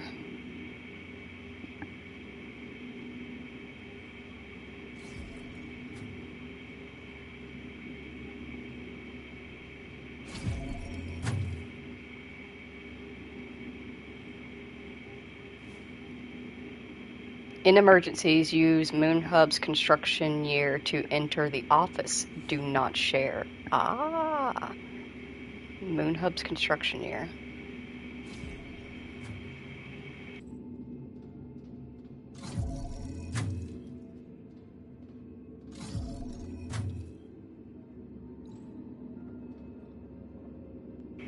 Now, someone was stashing.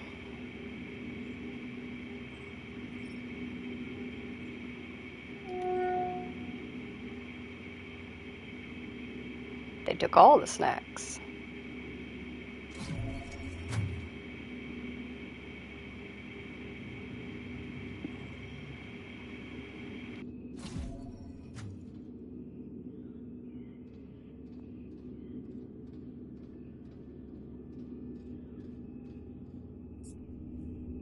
Okay, I think the Moon Hub, if I remember correctly, was 2032. Yes.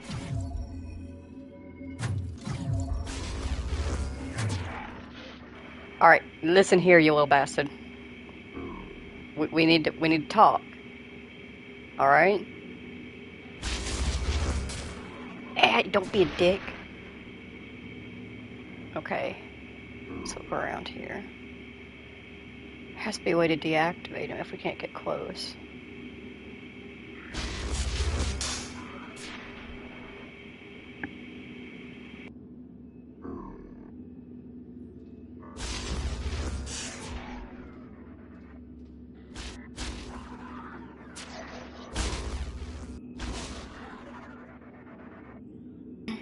What happens if I take this out?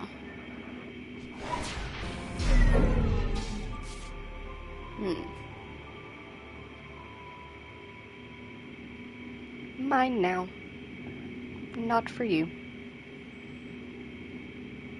Why was it acting up so badly?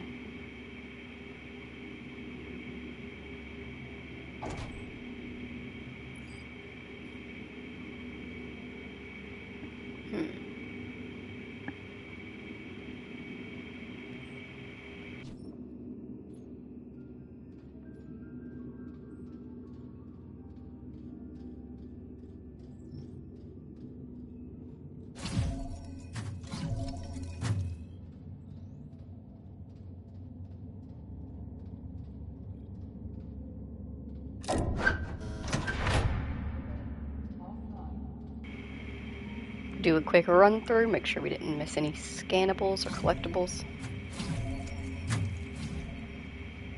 Just a short jog. Mostly in the downstairs area. See?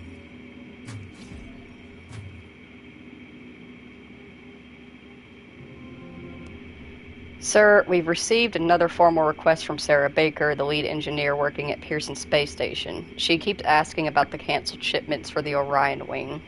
I worry she might suspect something. How should we proceed? Stephen Miller. It won't let me scroll down.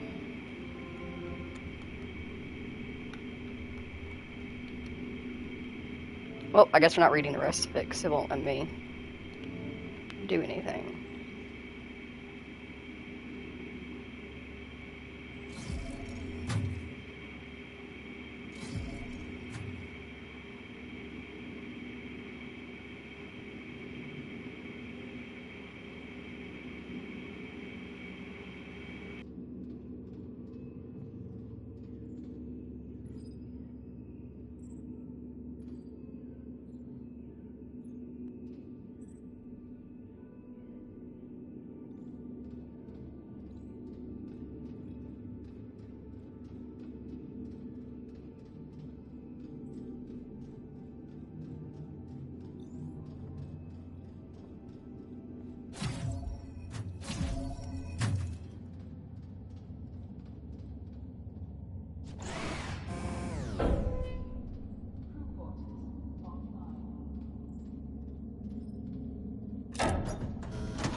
Alright, made it to the vehicle bay.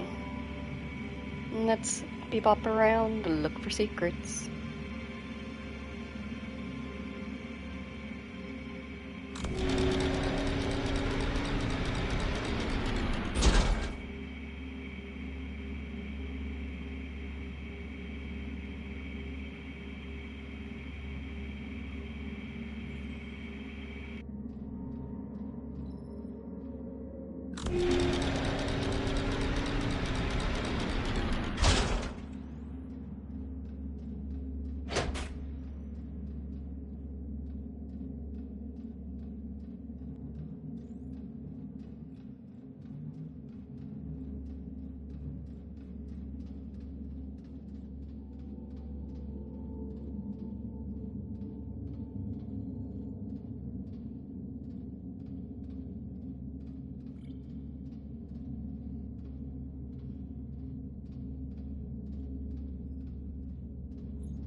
Oh yeah, wasn't there like a monorail system that was built for the moon? I guess this is where it was.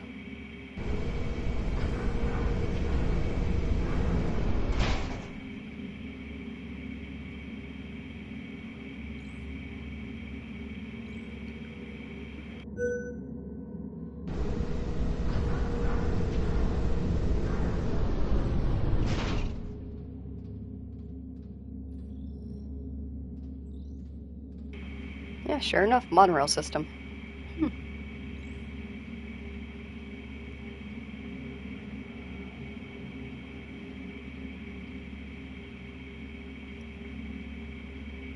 This one went to Tombow and the other one went to Huygens Station.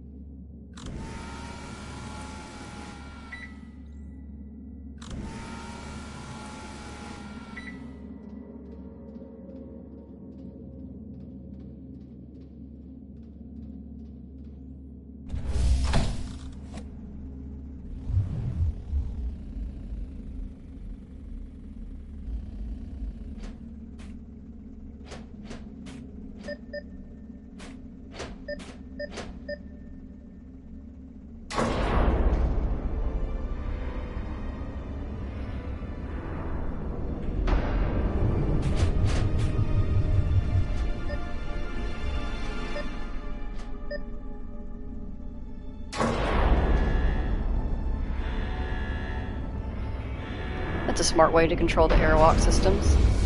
Have multiple triggers that have to be set on by the wheels.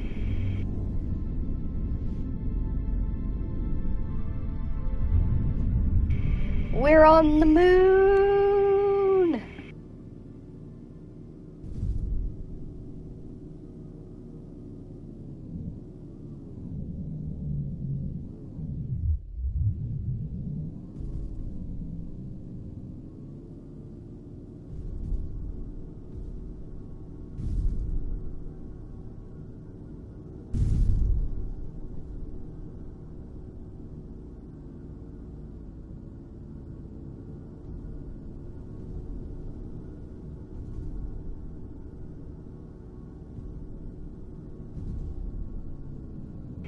So they got multiple little satellite systems dotted around.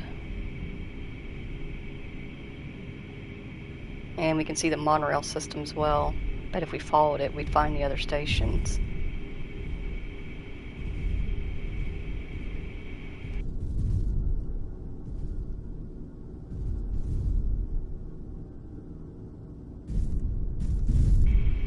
Obviously, I have to question, because we're out here on the moon, can we find the original lunar landing?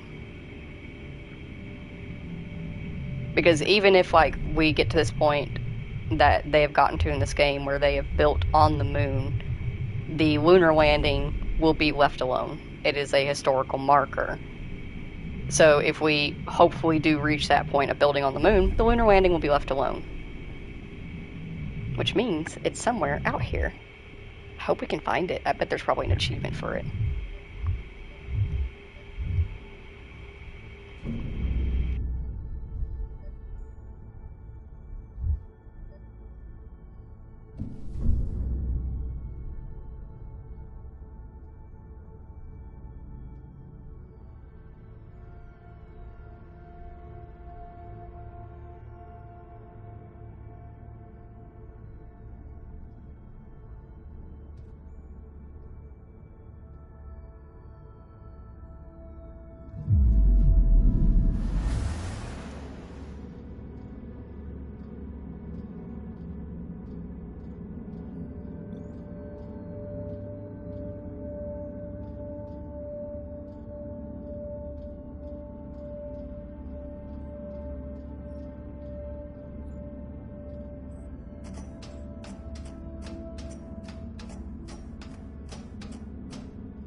Alright, we got that done. Let's go explore a little bit while we have the chance. God, I hope that's true. We saw what happened at Pearson. I thought you were... But just now, we detected activity in the MPT network. We haven't seen that in years. It seems to have been a local power transmission, isolated from the power source at the Tombow facility. Something must be wrong at the reactor there. Tombow isn't close, though. Traveling by foot would be suicide. Perhaps you can find another means of transportation inside Moon Hub. Vacation, I hope I will. I hope you will. I hope.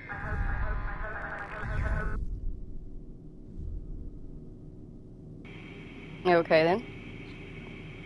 So it sounds like we're going to take the monorail to Tombow, but I still want to explore a little bit. There's no way that they would give us a moon rover and not let us explore just a smidgen.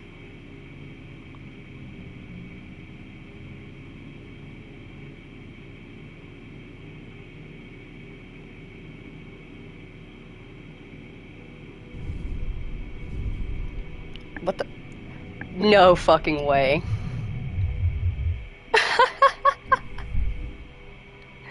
No fucking way. It's the lunar landing.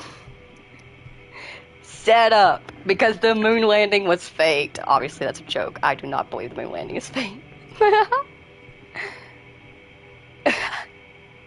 That's so funny. Got the lunar rover. And yes, there was an achievement for finding this. Among the stars. That's hilarious. They have the lunar landing site, but they also have it set up like a fake lunar landing. That's hilarious. I love that. So it's yeah, it is very close to the MPT. It's following the left side of the track. That's hilarious. Hang on, I'm gonna get pictures.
Nice. I'm glad that we found that, though. I was hoping, with us being on the moon, that we could find the lunar landing.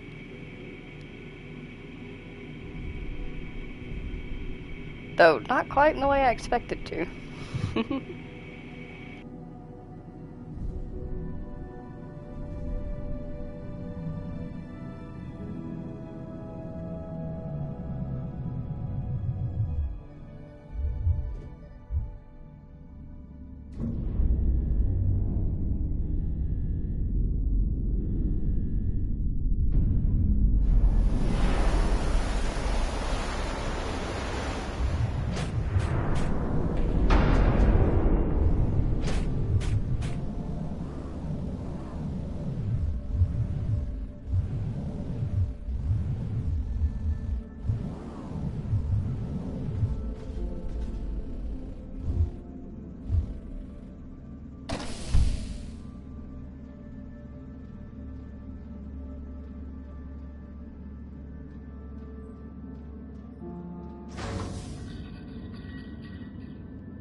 Alright, so we got the station power online, but monorail station is offline. Can we power them?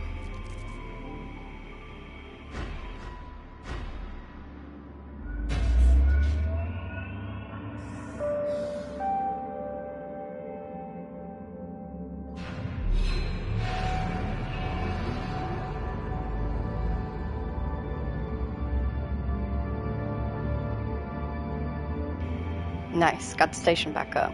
And it looks like we activated a few different little watch things.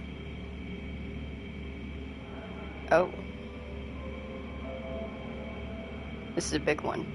You got me, buddy?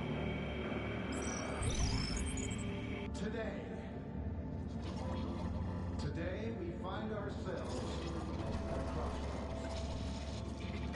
The catastrophic events that have unfolded at the Tombo facility have opened our eyes to a truth that cannot be denied. We have lost friends, colleagues. Our fellow colonists gave their life for a hopeless cause, for a dying planet that we could never sustain. Our pale earth. But the earth remembers the days of withered husks where shadow its worst self. The MPT chained us to a barren rock. But no more. All of you gathered here are survivors. You're here because you're mankind's strongest, the smartest, the brightest. Together, we will dare to lead and risk greatness. Start a new age of discovery. Like our ancestors that fateful moment they first set out to explore new worlds. We can turn back and confine ourselves to a dying planet. Or we can look outward. Now is the time to act. Make your decision and make it now. A new beginning dawns for humanity, and it dawns today.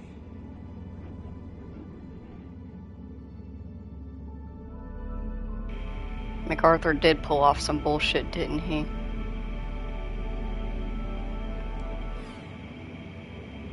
Come on, Ace. Let's go and explore the rest of the facility now that we have power. Make sure there's no other spots for you to memorize. Or let us watch from your memory.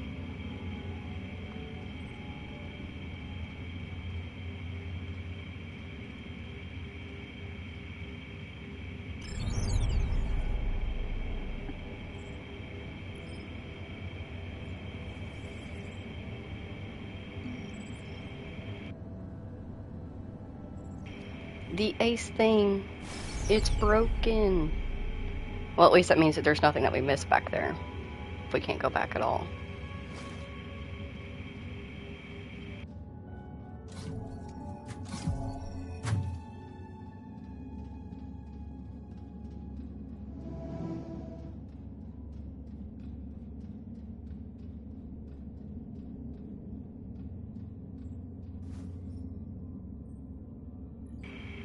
Farewell, dear friend.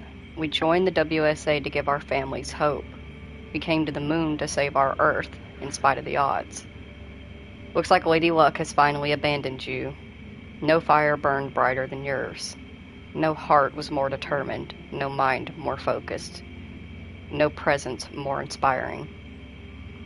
My hands tremble when I think back of what happened at Tombo. I guess that's when he started his speech. Anyone else notice the timestamps of that speech? 0 minutes before the blackout?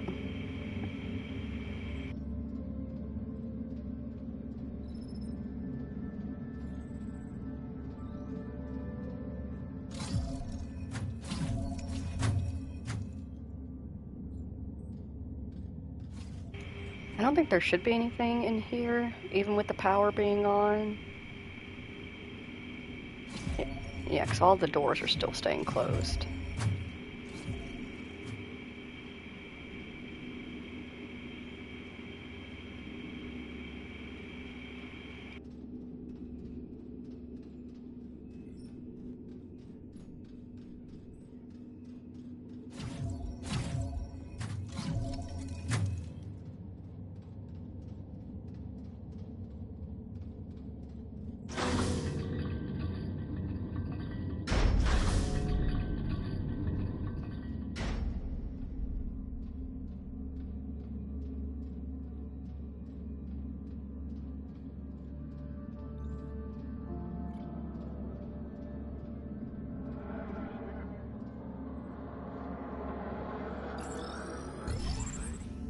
What was that speech all about? MacArthur can't decide this on his own now, can he? Look, we don't call the shots here, okay? Now help me out with this stuff. Put that down, Frank. Don't you know what helium is for? Don't you think it's strange it's here instead of next to the reactor it's supposed to power? Of course I do. It's just Just what? Should we accept everything they say? Do you even realize what the consequences are if we leave while the MPT is offline? What choice do we have? What do we really have to go back to? Floods, dust storms, blazing heat? I'm done. The Council's giving us a second chance, and I'm not wasting it. Now I'm done talking. Just give me a hand.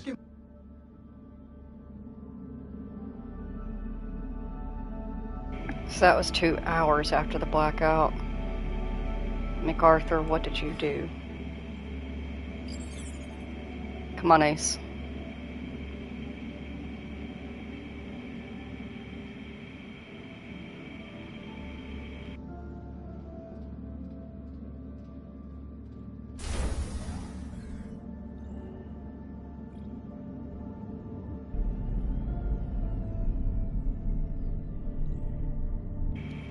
Y'all strapped in, buddy?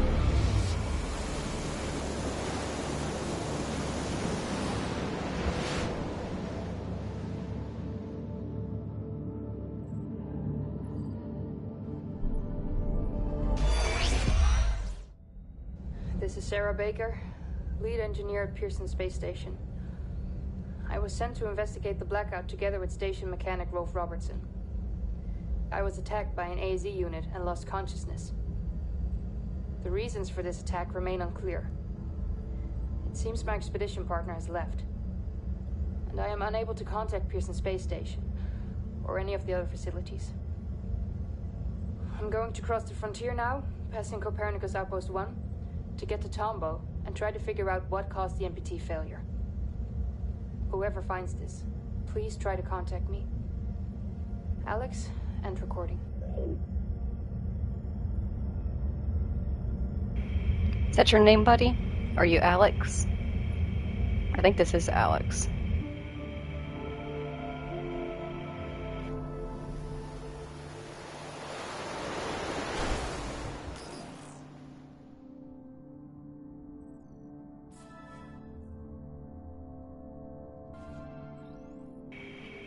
Okay, this doesn't seem to be our destination. Something stopped our monorail. Why? Yeah, this is Outpost 1.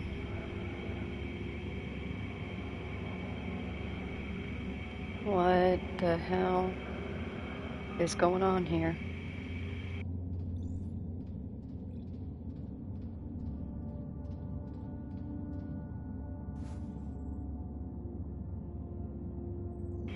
Found another Space Tech magazine. In the summer edition, we sit down with pioneering architect and Lunar Council member Dr. Isaac Johansson to highlight the many obstacles and triumphs of developing the MPT. Oh, hey. Come here, Ace. Or Alex. Come on, Alex. All Copernicus 1 colonists, this is an evacuation. The reactor at Tombow has suffered a critical malfunction. We're here to evacuate you to Copernicus Moon Hub. Whoa, calm down. Who sent you? We're here on official orders of the Lunar Council. The Lunar Council? Frank, do you see anything strange happening across the MPT network? I've got nothing out of the ordinary. Tombow seems fine to me. Perhaps you could explain a bit more first. This is for your own safety. The situation will be explained by the Council when all colonists arrive at Moon Hub. So, MacArthur calls the shots now, huh? We don't have time for this. Just take them. What? Get your hands off me! Evacuation crew to MacArthur. We're progressing to stage 2. Outpost crew and the package are on their way to Moon Hub. We didn't receive any word from the others at Reinhold, though. Good work, Evac. Wait for them to pass Outpost 1. Contact me again when the second evacuation crew arrives. Over and out.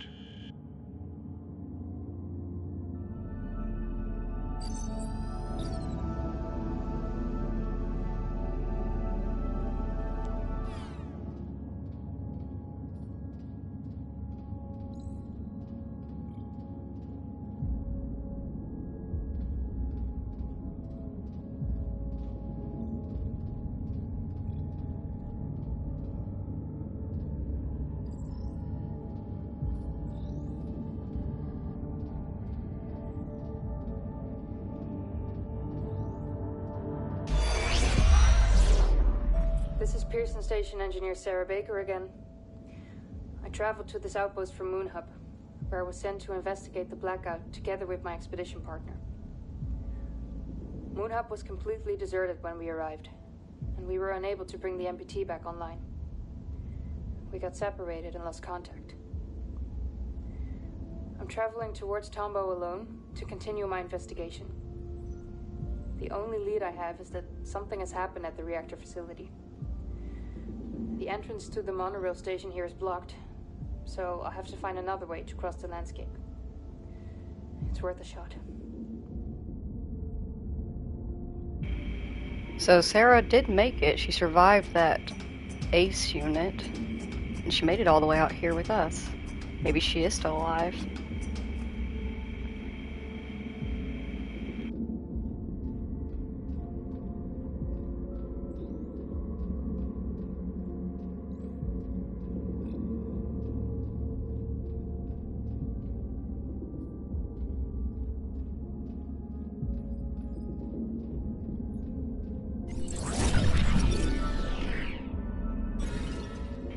Although she was trained to be a software engineer rather than a hardware mechanic, Sarah has found another way to cross the landscape after changing an abandoned lunar rover's broken tire.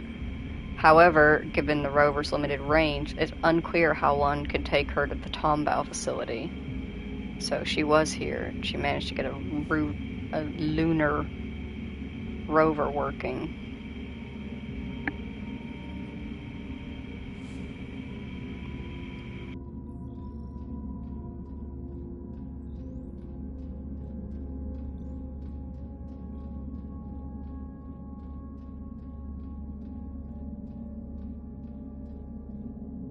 Ah, look, tire tracks. So that's the way out. Question is, how do we get out? What do we do?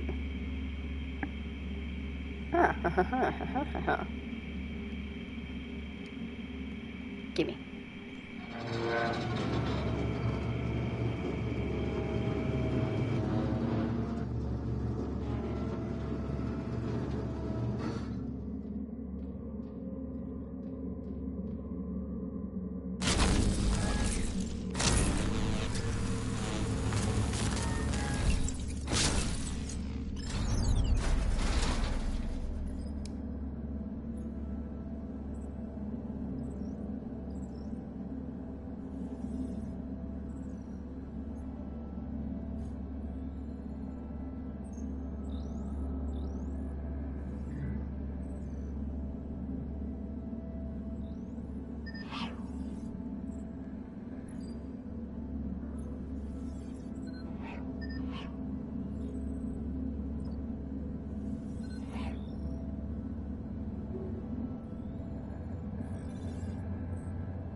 $18.81.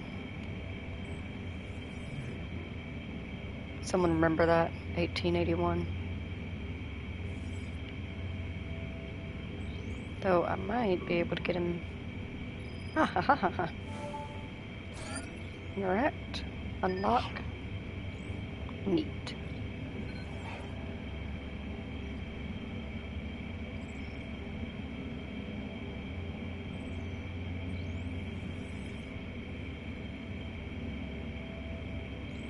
It just circled us all the way back around.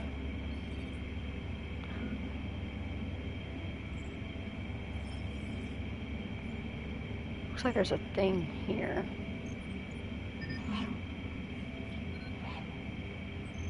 Is that where we came from? I think it is.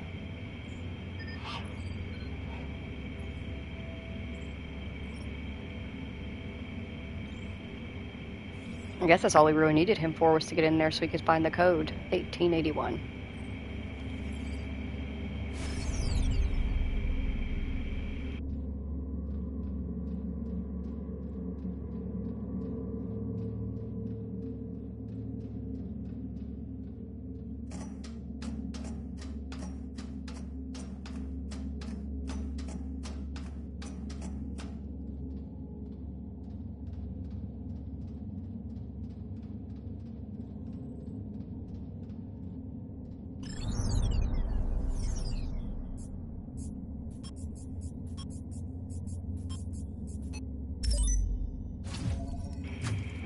Neato burrito. Let's see what we got, though. This is useless now. Hi, Edgar. Everything all right over at Reinhold? You asked me to let you know when MacArthur and Johansson would travel down to Tombo again.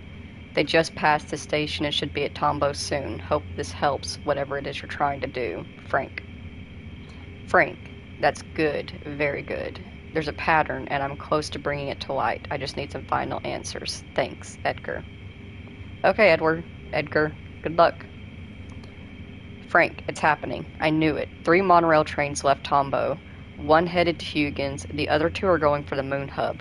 The first Moon Hub train should arrive at your station soon enough, but the second won't until I get some answers. This is the key, Frank. The key to understanding what the Council's been planning for so long. I'm close. Edgar. So he's the reason. Oh, it's another Moon Man edition. Let's see how we're doing. Exhausted but determined, the astronaut follows an old friend's trail as his search across the moon continues. In a remote outpost, he discovers evidence of dubious plans with far-reaching consequences. Yes, we did. I actually really like the Moon Man magazines.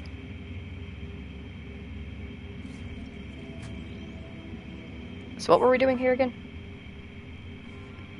Oh, can we use that same code to access the monorail terminal?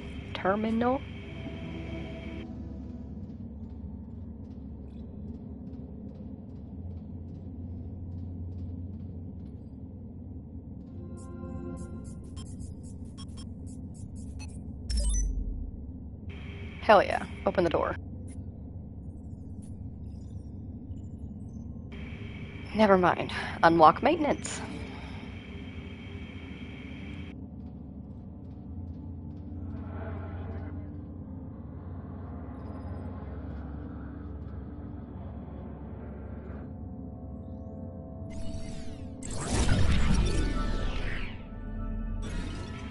Powerful and abundantly present on the moon, helium-3 was considered to be the key to solving humanity's energy crisis.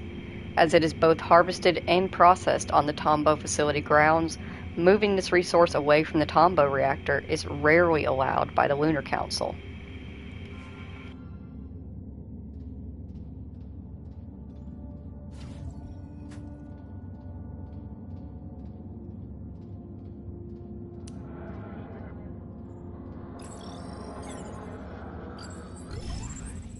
Evacuation crew to MacArthur.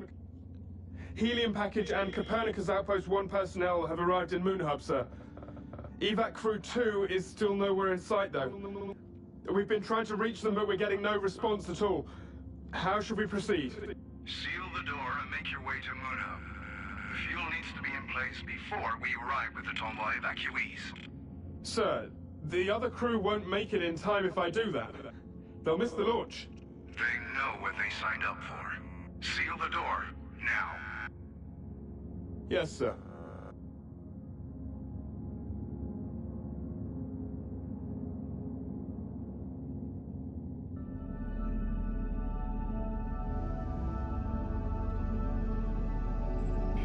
Interesting.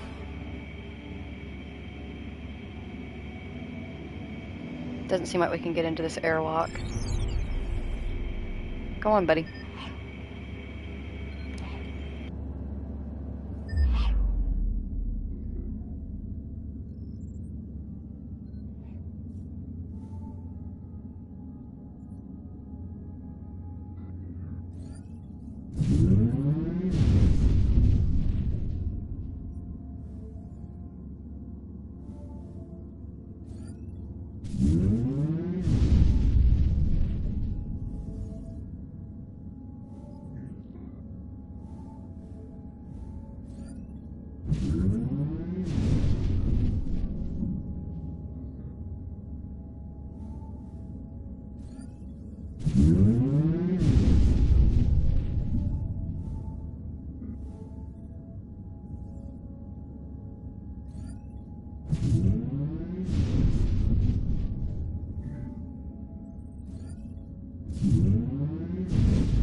These kind of puzzles infuriate me, but in the best way. Makes my brain go think. Let's see. 1 is connected to 4 and 1, but 1 is also connected to 2 and 3. We need to get 2 and 1 activated, but only once. 2 is connected to 2 and 4.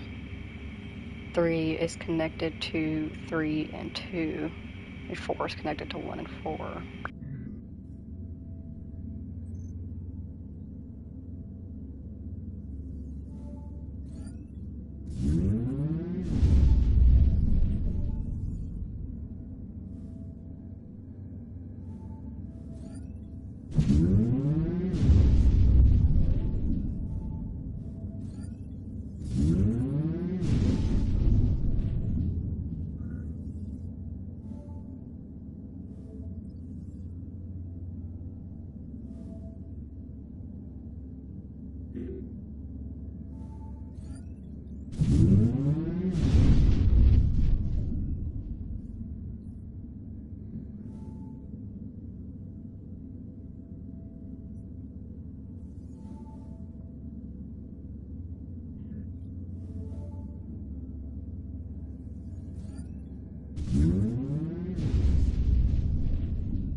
Monorail traffic between the Copernicus hub and Tombow runs directly through this outpost. MacArthur's questionable orders to sabotage these cables heavily disrupt traffic from one base to the other, making Tombow and the MPT reactor much harder to reach from the moon hub.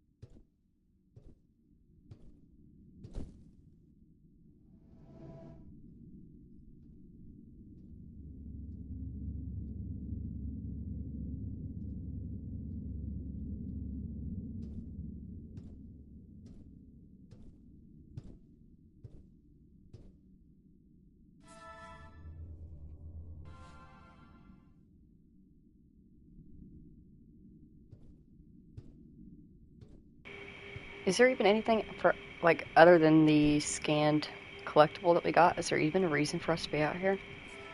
Proceed through the Tombow facility.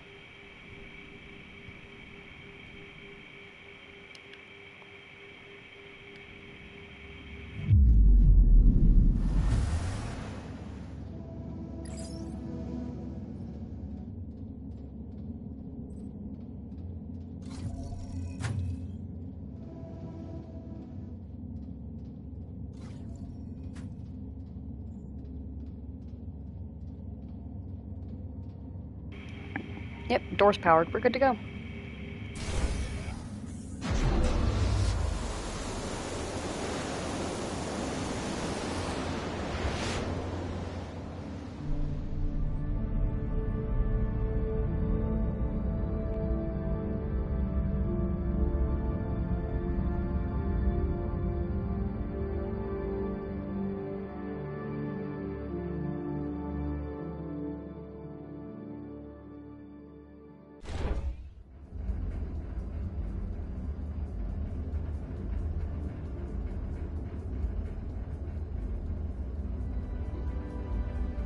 Tombow track access denied.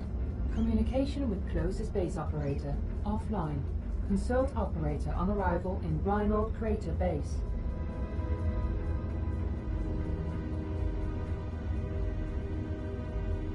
Warning, Tombow track locked. Switch tracks to avert fatal collision. Oh, shit, duly noted.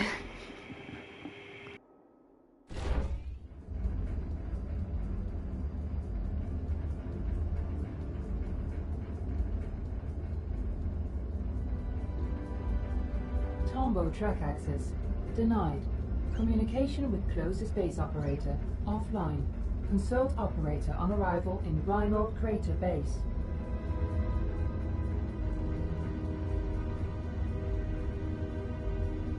Warning, Tombow track locked. Switch tracks to avert fatal collision. Tracking successful.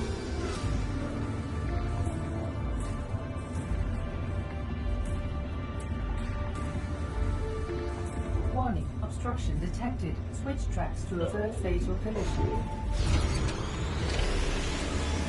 Monorail velocity critical. Activate brakes to slow down.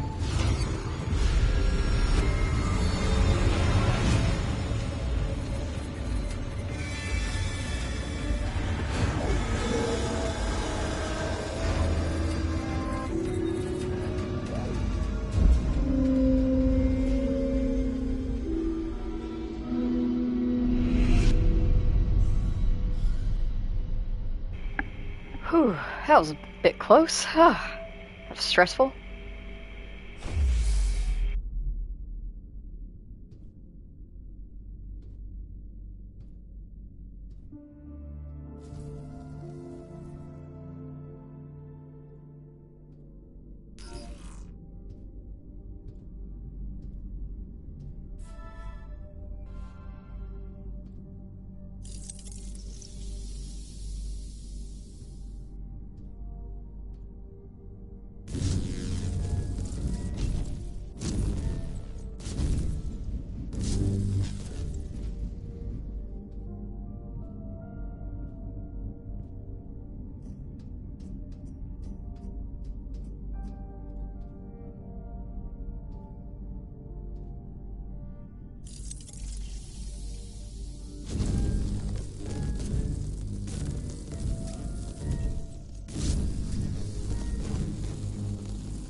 I mean, screw it. Can we just like walk through it and just get a little bit of shot? No. The answer is no. Okay.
You're just about out of oxygen, unfortunately.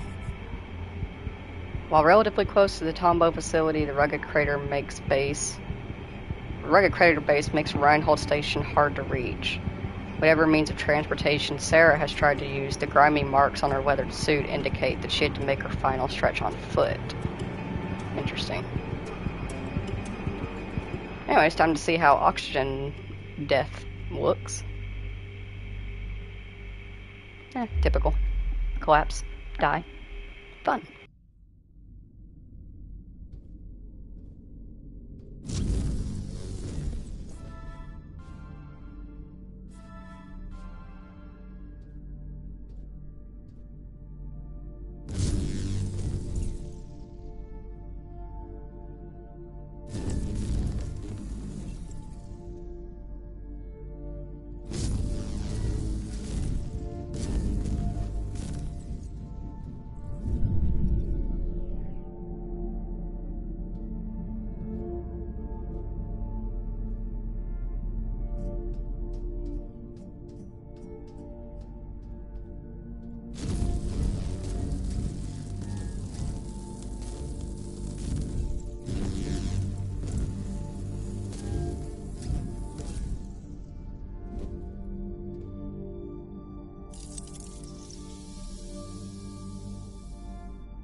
Oh, of course there's actually more oxygen. I just didn't see it.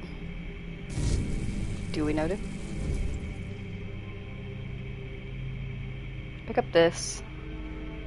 Interact with this, which powers on the airlock. Powering the airlock, unfortunately, powers on the thingies. There's a way through here that my ice could go through, but it's blocked. How do we unblock it?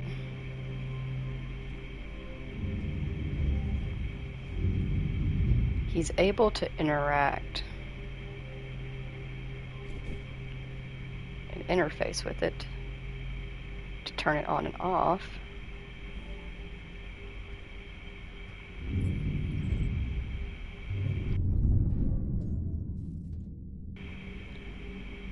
Ah, I'm stupid.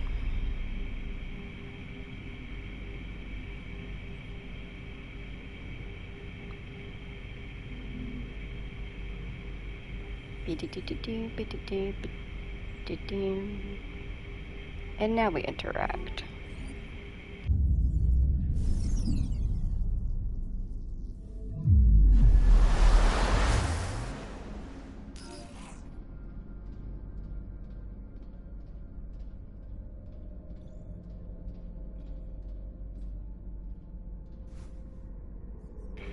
More Moon Man, hope and despair. When the astronaut uncovers the grave truth behind the deserted moon settlements, he finds himself hesitant.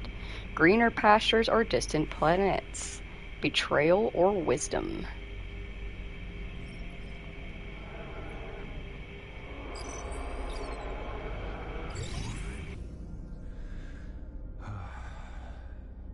Any word from Evac Crew 1 or MacArthur? Nothing. Communication's dead. What the hell is going on?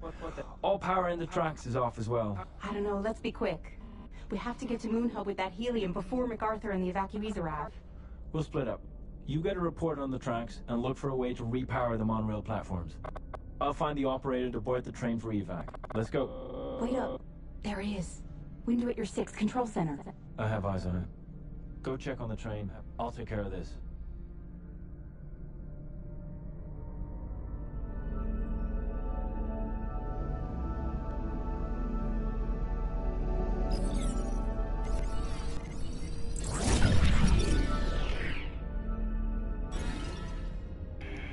In spite of WSA efforts to reduce the mental and physical burden on lunar colonists to acceptable levels, not all colonists are left untouched by the conditions on the moon.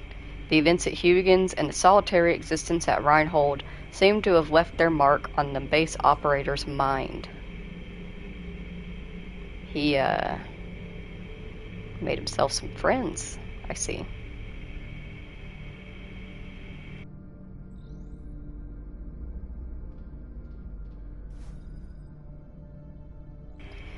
To whoever reads this, find me. I didn't go crazy like these guys. Sarah.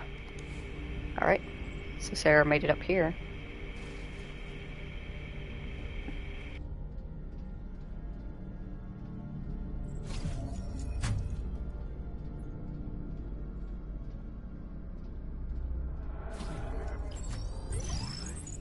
Hey! Hey, you there! A malfunction has occurred at the Tombow facility. We're here to evacuate you to Copernicus Moon Hub. Train got stranded at the station, though. How can we get the tracks powered again? We're in a rush. Why are you here? Have you been watching me with that thing? Are you going to the domes? At Huygens? Everybody Colonists, we're here for your safety. Official orders of the Lunar Council. Especially the council. Hey, come in. I got bad news. We're not gonna get a run-in. Any luck up there? No, just a nut job. Quit the riddles, old man. How can we get to Moon Hub ASAP? If the trains are out, you have to take the Beetles. They'll carry you across. If you get out of the crater at all, of course. The sands are rough out here. Broke a lot of beetle legs trying to cross those. But there's a path. There used to be one. I know it. Driven it many times. The rovers. Get back inside. I found something. Bring the package.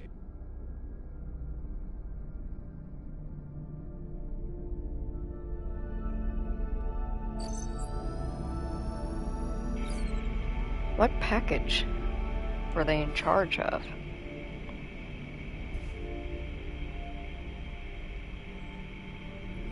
What are these? This guy was just not having a good time out here.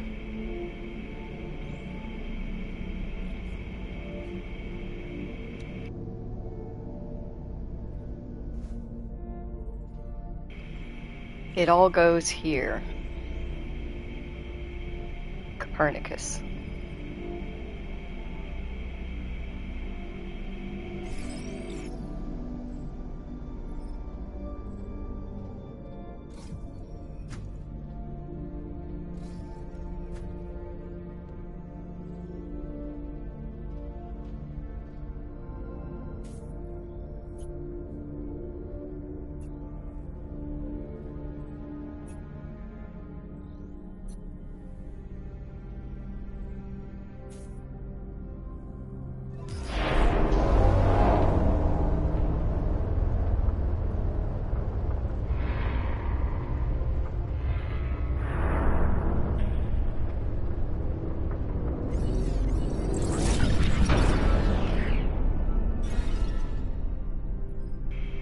Much like Maria Gonzalez, a fellow survivor of the Huygens malfunction, Reinhold operator Edgar Davis has been looking for answers.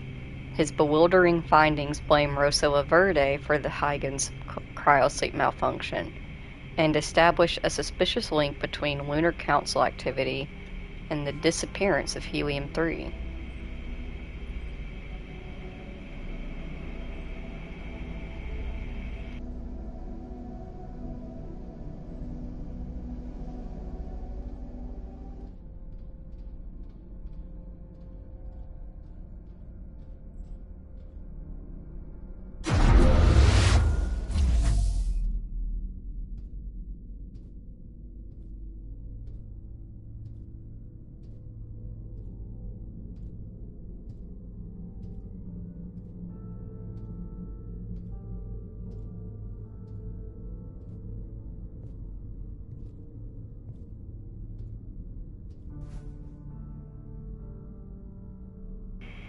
Stung by a scorpion, they took my map, but only I know the way for the beetle to cross.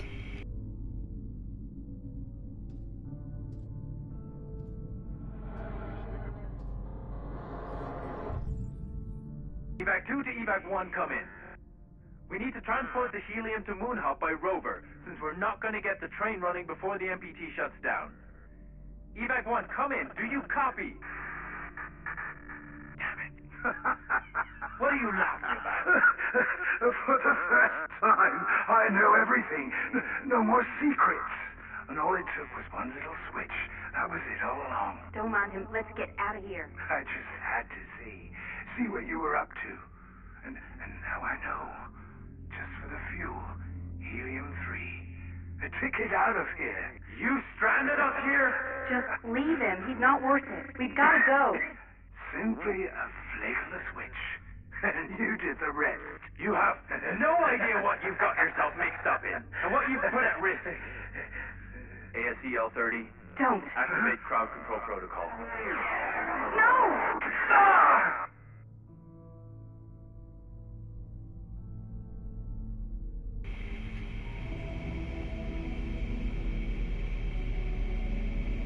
They took the time to clean up his body.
Shit.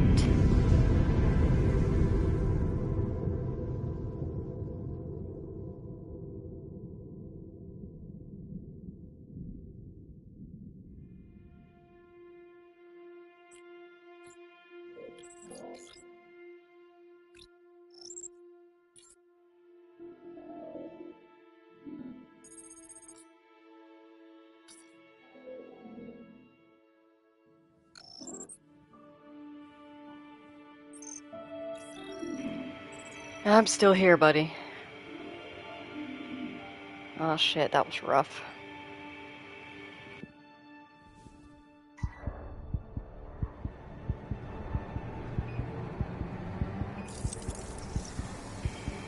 Oh, we have to get back.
Evacuated? No, this can't be right. They can't just leave. The colony will fail without them. And Earth. How could they all be so goddamn selfish? What were they thinking? How can they be so... Warning. Tombow reactor failing. Outward protocol in effect. Evacuate all facilities. Yes, I know they evacuated. I know! I know I'm alone. Tombow reactor capacity at 10%. It's still going? Alex, we have to go. This would make things right. We could fix this. We can fix this. Okay. Just follow the tracks along the pillars. You'll make it to Tombow. You'll make it, Sarah.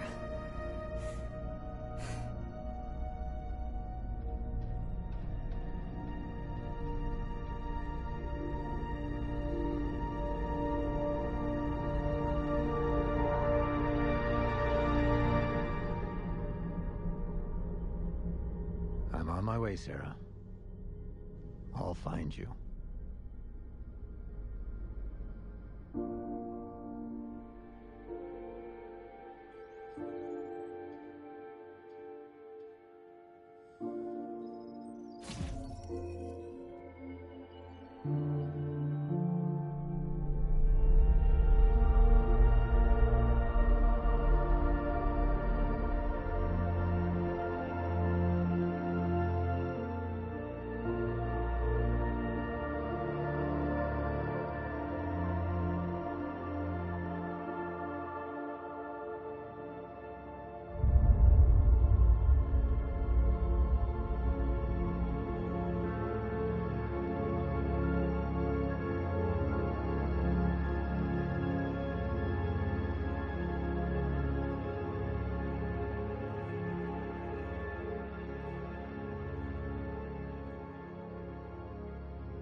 ground control to Fortuna 1.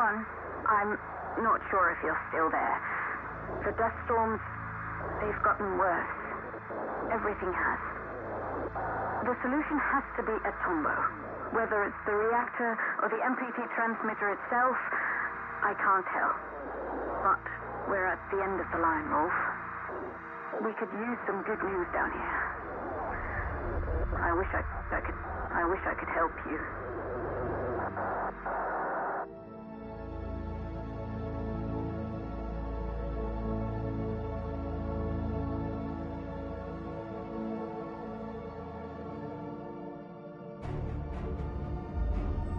Warning, obstruction detected.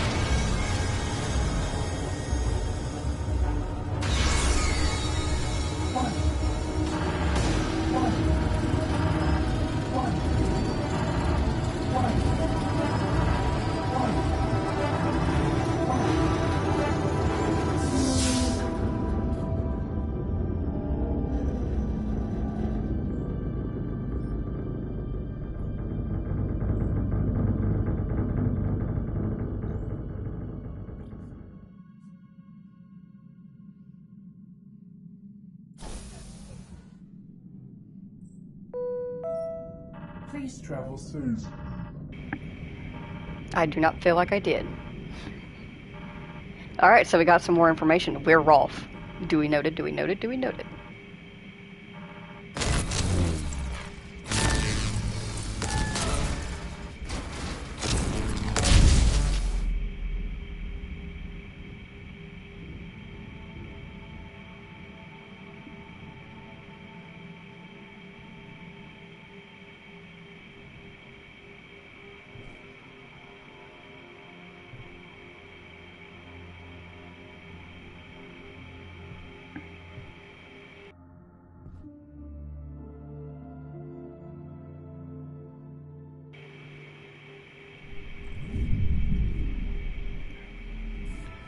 The bridge providing entry to the Tombo facility lies in ruins.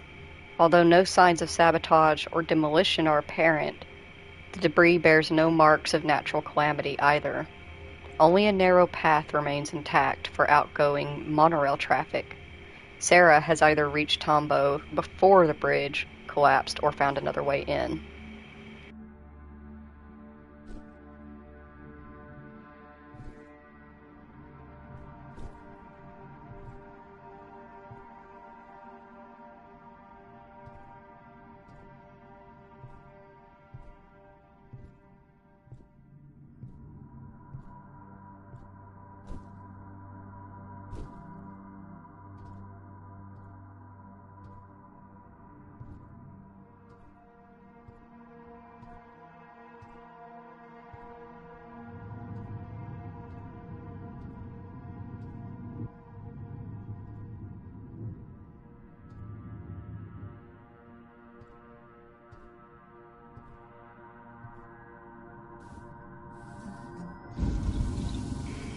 Oh, heck yeah, so it gives us oxygen refill.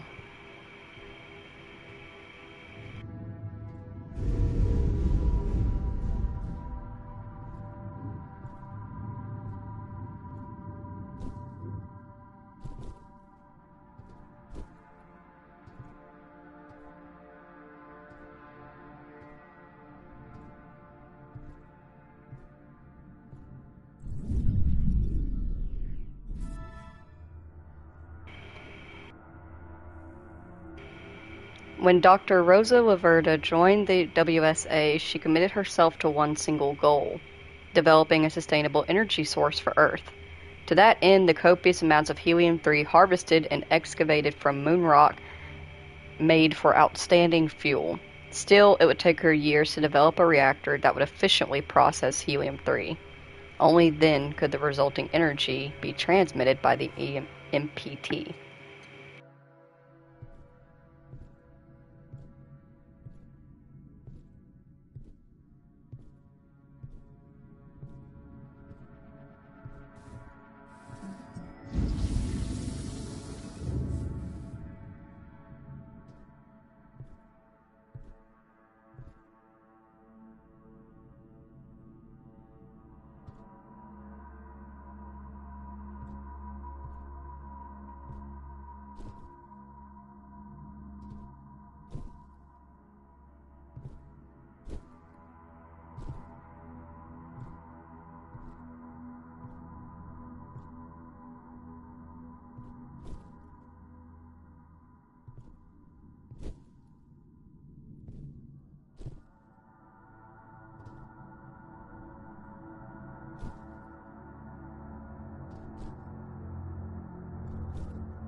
Alright, before we go exploring, I'm going to make a quick trip to the bathroom and grab myself a new drink. If you also need to, get up, stretch, grab a drink, grab a snack, stay hydrated or dehydrated. In the meantime, I will be right back. I leave you here with... We're going to call him Ace, because I'm not sure if that's Alex specifically. We're going to call him just Ace for now. But I leave you here with Ace. Isn't he cute? I'll be right back.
I have returned. Let us continue.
WSA personnel log.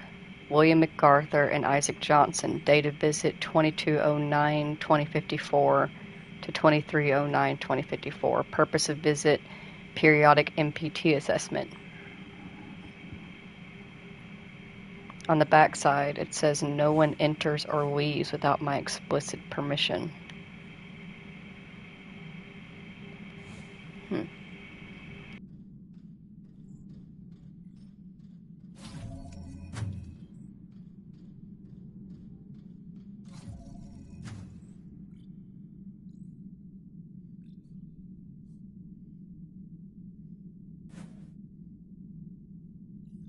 This is like Sarah's writing. Mining operational, helium-3 available, MPT dish okay, can Alex access Tombow systems, helium-3 excavated from moon rock harvested in the quarry surrounding Tombow, fuel that powers our future, constructed,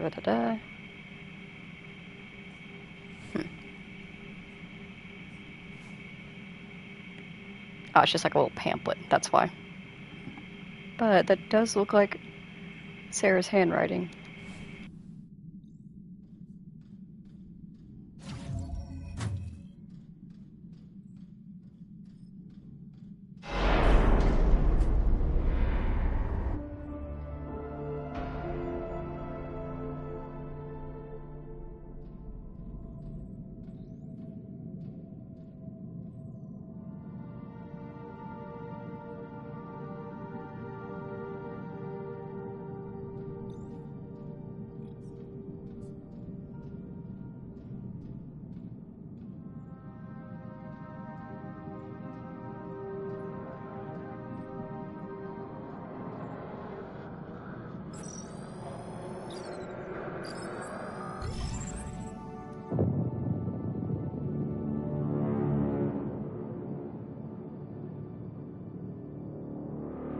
Reactor capacity at 9%.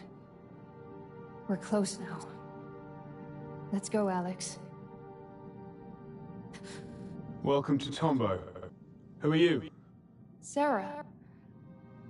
Sarah Baker. Used to be State Pearson. You work here? I used to. Name's Isaac. Isaac. Mr. Johansson? Where's the rest? I thought everyone had... There's no one else. Why are you here? They're all gone? I'm here to fix the MPT. No use. They locked the mainframe. The system's inaccessible. I'm a software engineer. Show me. Maybe I can... What's going on? The reactor. It's running out of fuel, but power's still building up inside. With the MPT offline, that power can't go anywhere. If it isn't stopped soon... Wait, you're a software engineer? Come with me! Wait, hold up!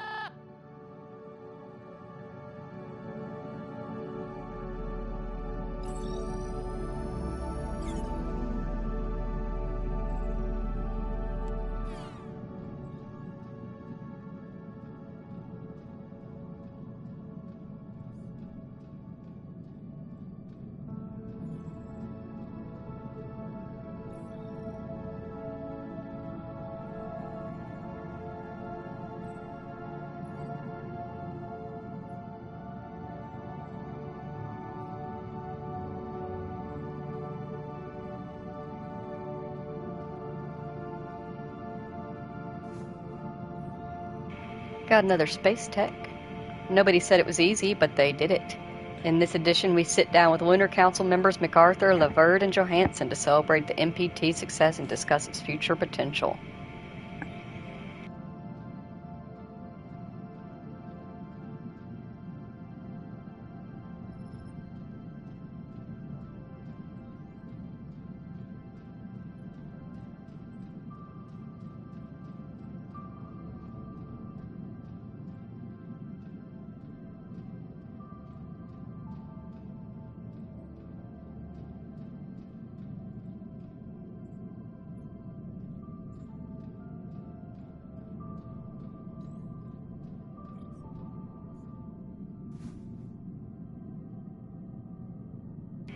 Required security update install here. Can you activate this, buddy? Nope.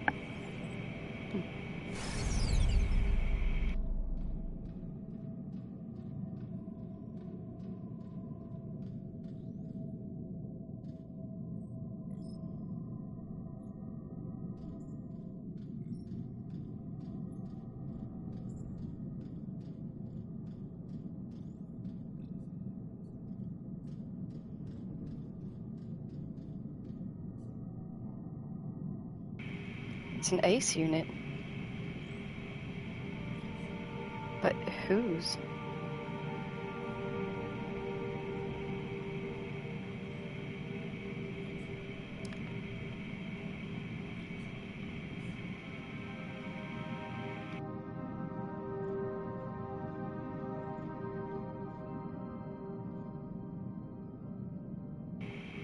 Is that?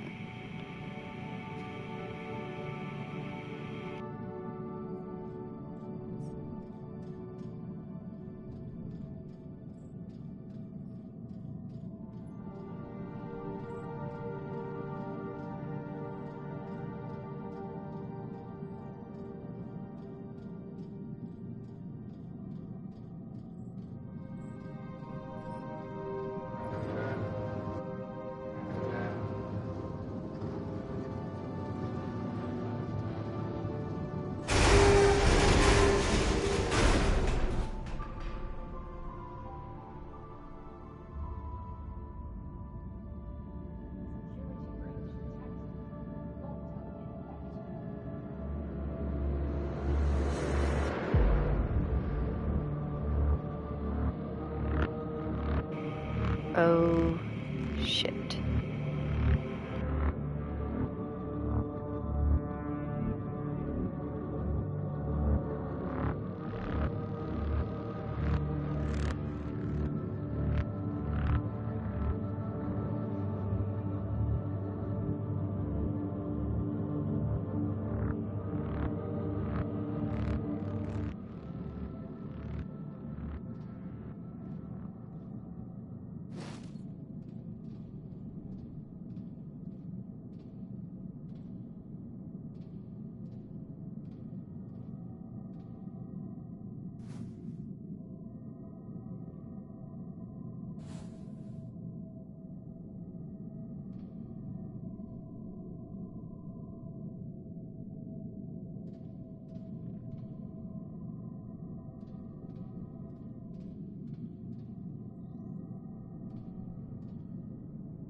MPT online.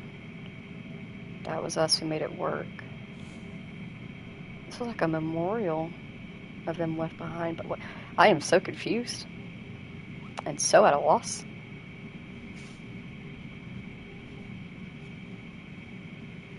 But that's half the fun of Discovery.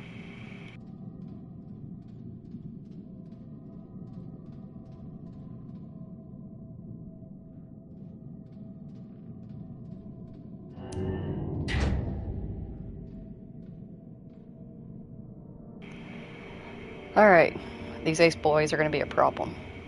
I have to stay out of their way.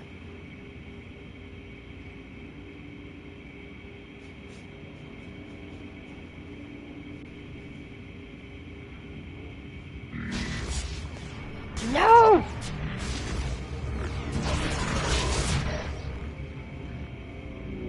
You didn't see anything.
Mr. Johansson, wait up! The control room's closed! Hey! Once we cross the corridor... Will you listen to me? The tremors are getting worse. If we don't do something about... We just went past a bunch of destroyed ASEs, and what looked an awful lot like body bags. What happened? Now's not the time. You knew these people. Enough! You don't know what you're talking about. No, that's right. I don't. I don't know why the MPT shut down, and I don't know why the colony vanished overnight. Reactor capacity at 8%. We have to focus on the reactor. Our people were killed here, Isaac. It wasn't supposed to go like this. Outwards would have saved everybody. What, by just packing up and leaving Earth? That's a terrible plan, even by MacArthur standards. Outward left us all to rot. You don't even care? Don't you dare. I've dedicated my life to sustaining Earth, even after it killed my wife. My daughter's still down on that godforsaken rock. Then how could you leave her behind? Does she even know? Look, there's still time to fix this. We can fix the MPT. You could be a hero. Look around, Ms. Baker. There are no heroes here. They're gone. Now get a move on.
I didn't take you for someone who's into comics. They remind me of home. Of what we're doing this for. Reactor capacity at 4%. You know, my brother used to love Moon Man. He was really into these stories. He was born ill. Chronically. When I joined the WSA, he thought I was giving up on him. But without the MPT's energy, there's no way the clinic could keep his treatment going. It's the only way I could help him, even if he'd hate me for it. We try to help them. The people we love. We do what we must to keep them safe, even if they don't understand. And sometimes we're wrong. I brought my daughter, Kathy, here. She's in cryo now. Isaac? You said your daughter lives on Earth. That's Claire. My other daughter. We don't talk anymore. Get some sleep. We try again tomorrow.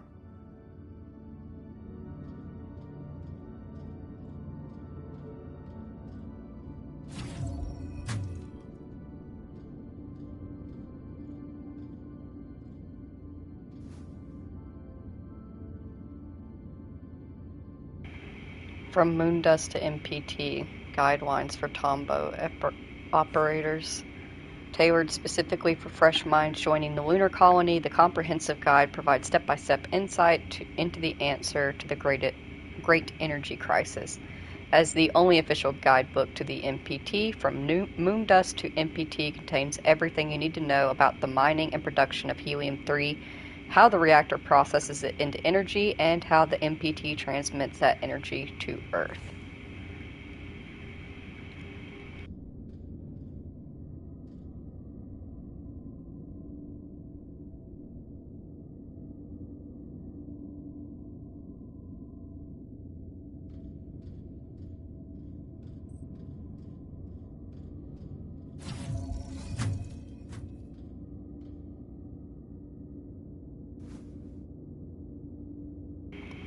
Sarah, for any day-to-day things, use 8662 to get into the storeroom. 8662. And a Moon Man comic! Eager to fulfill his mission, the astronaut stirs a sleeping giant. And as his perilous voyage comes to a stunning climax, he finds where some journeys end, others begin.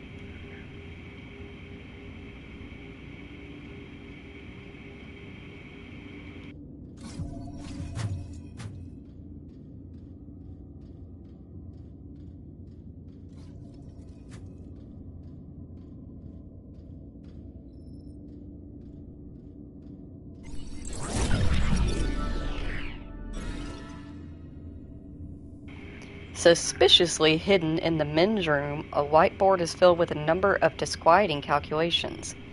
Isaac Johansson's findings reveal a sobering conclusion. Given the reactor's production capacity and the limited amount of helium-3 on the moon, the MPT cannot keep up with humanity's current energy demand. Humanity has to change. No surprise there.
And Sarah's MP3 player.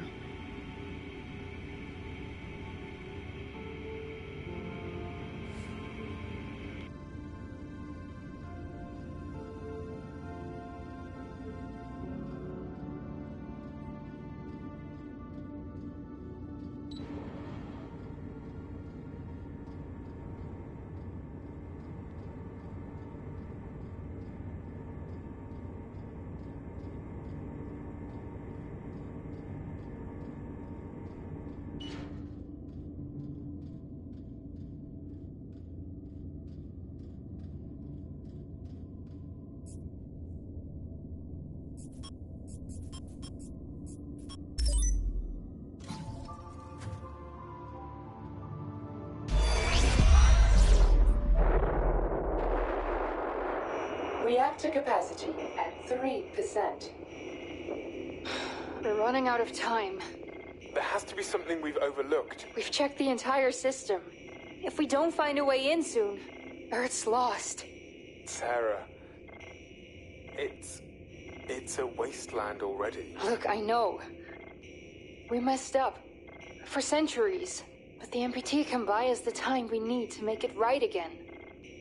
I'd like to believe that. We all believe it, Isaac. That's why the WSA exists. Or whatever's left of it now. What do we tell the people back on Earth? It wasn't supposed to be like this. MacArthur ordered everybody to load the helium in monorails and evacuate. Said the reactor was dangerous. And people followed him? They followed orders. But some didn't trust him. They resisted. It escalated. There was fighting. He even crashed a monorail. What about the ASEs? MacArthur weaponized them. He could overload their safety limiters. But why? Why would he turn them on our own? He's a practical man. Never forget this about William MacArthur. He won't bat an eye so long as he thinks he acts for the greater good. So that's what we'll tell them back on Earth. Our colleagues gave their lives for the greater good. Whatever that is.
capacity at 1%. We have to get in now! I'm out of options. I've tried everything I know. Think! It's about to overload! Wait, didn't you say MacArthur overloaded safety limiters? Why are you talking about Alex, isolate encryption sequence 17B on the grid. Reactor capacity at 0.5%. Got it! We're in! Now what? There's an emergency shutdown! Reactor deactivating. It worked! The reactor's stabilizing! We're not done yet. The reactor hasn't been able to send the energy anywhere, so... MPT overloading. Relief pressure immediately. The reserves are about to burst. We have to release the energy. How? A temporary transmission should send the...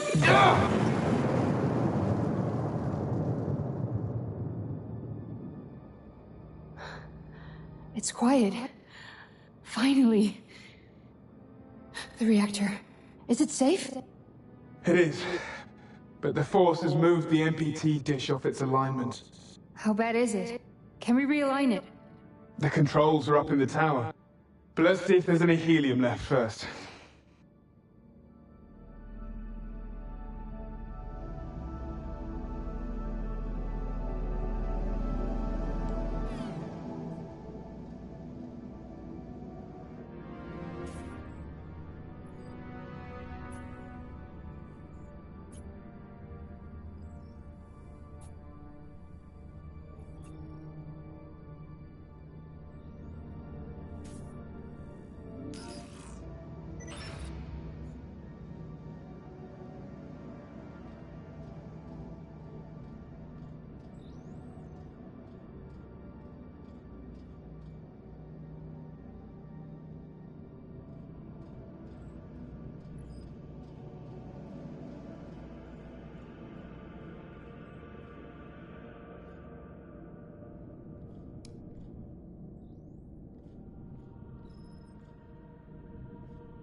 Outward. Phase 1 evacuation. Evacuate east and west units of the Tombow facility. Phase 1 is split up into 6 steps. A malfunction has occurred in the reactor. Round Tombow employees into your area. Resistance may be met with force only if absolutely necessary. West unit assembles employees to Helium-3 storage unit to load all remaining canisters to designated monorails. When ready, wait for East unit. East unit leads employees to crew quarters and have them cleared out. Limit personal items to a minimum. Only essential supplies are allowed on the arcs. When ready, move for the West unit in. Board the employees onto the monorails. East escorts them to Copernicus Moon Hub. Copernicus. Fuck, I don't know why I keep doing that. West unit splits up into evacuation crews 1 and 2. Crews 1 and 2 escort Helium-3 to Cop Moon Hub and extract Cop Outpost and Reinhold Station personnel. Phase 2 begins approximately 3 hours after Tombow employees arrive upon MacArthur's order. Arcs. Interesting.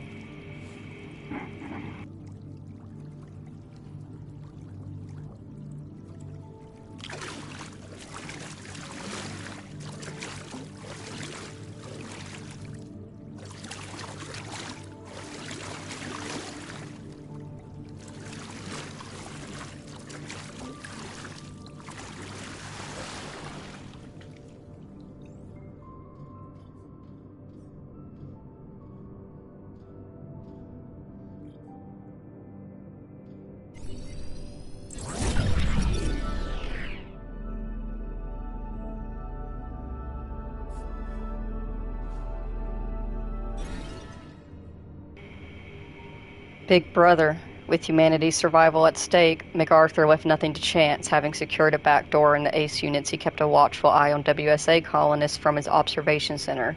When riots broke out in Tombo, MacArthur used the same backdoor to overload safety limiters and turn ACE units onto their unsuspecting owners.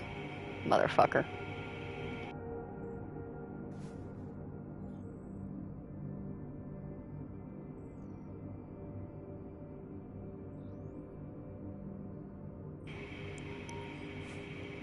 It's Sarah Baker's dossier. Backside says insubordinate, performs reverse engineering on ACE, can potentially compromise outward. Also, it is. That's me on the screen.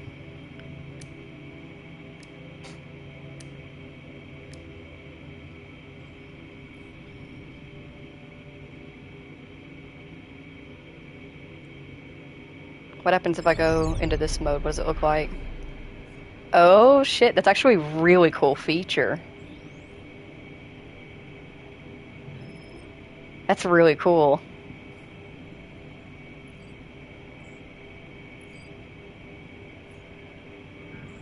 So what are these other aces looking at? Ah, this is one of the security camera systems in Tombo.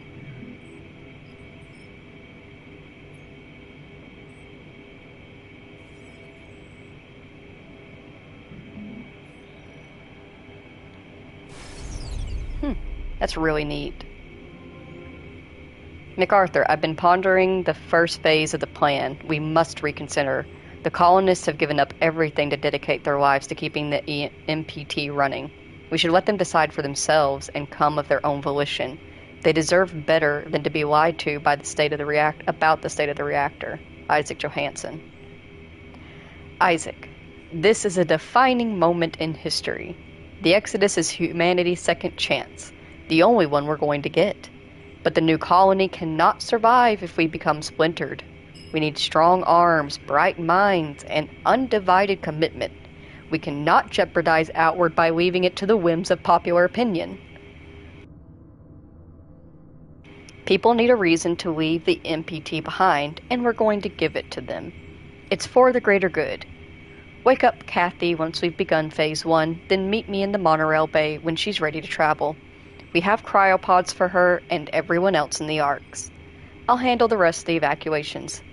The end justifies the means, Isaac. We do what we must to keep them safe, even if they don't understand. You're fucking insane.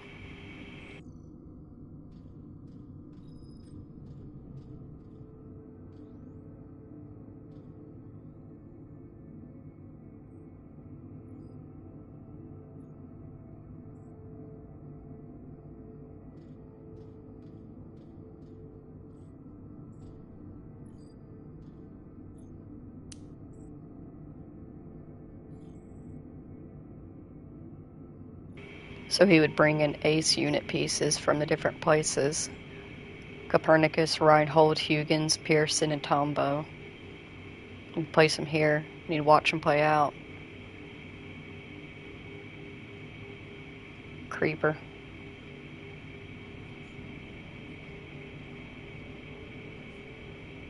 That is such a good feature. Like, even from here, you can see that that screen is actually keeping up with my movements. That's actually really cool.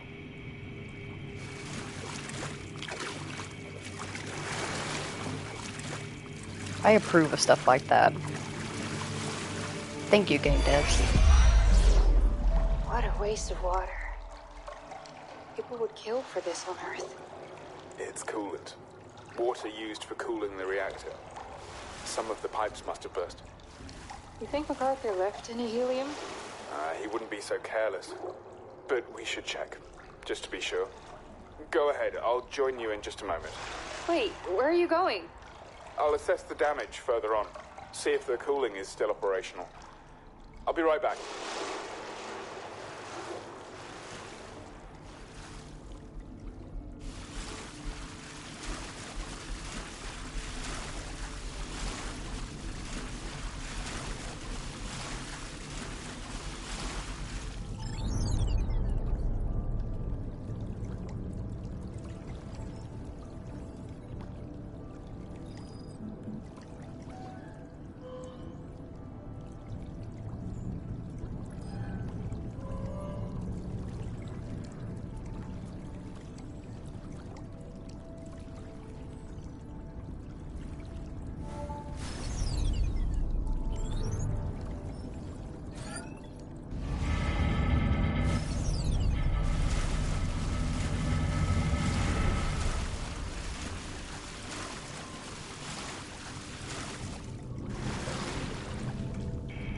Nikki, something's off. With the amount of moon rock we're putting in, we should be outputting a lot more helium-3 than what's listed on the charts. It's as if some of the helium is never registered, but that's against every protocol I can think of. Why would the Lunar Council sanction this? Julia. Hi, Julia. I'll admit the numbers are off, but let's not jump to conclusions. Dr. Johansson would never allow anything to jeopardize the MPT's energy signal. He's too committed to Earth. Still has family living down there, just like most of us. I'm sure it's some kind of mistake. Nikki.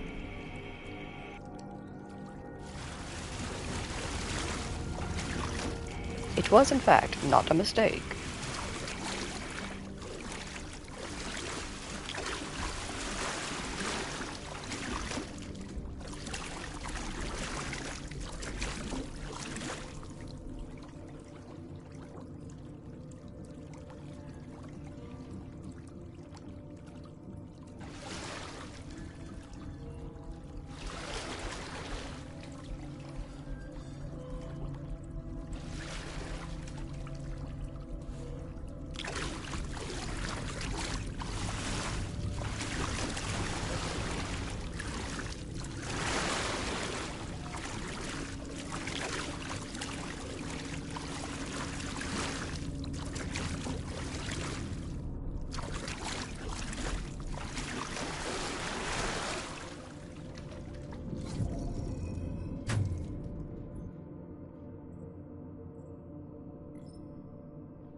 Over the years, and off the records, small amounts of helium-3 were moved away from the Tombaugh facility to an unknown location. Slowly but steadily, the Lunar Council amassed a sizable supply of helium-3 with which to fuel the outward journey.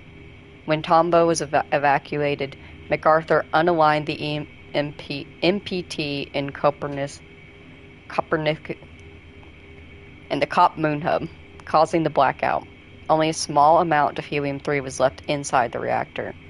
As it ran out, the reactor would have sustained permanent, irreparable damage if it hadn't been for Sarah and Isaac.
Man.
Isaac? Hey!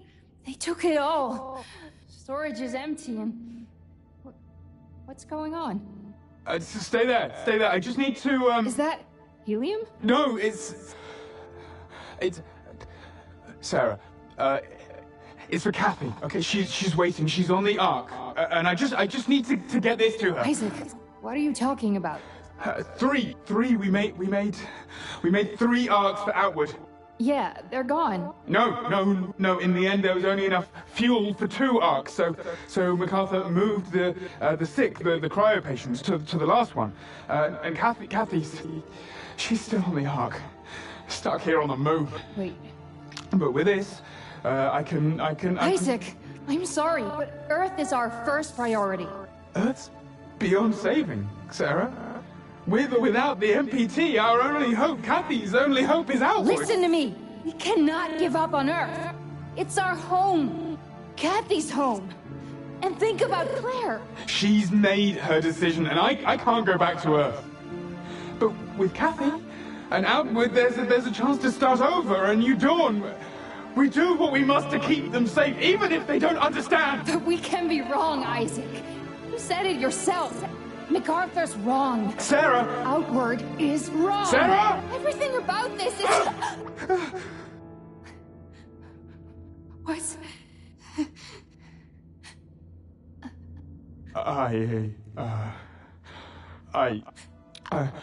You must understand. I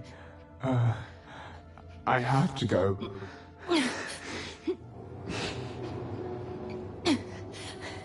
Alex,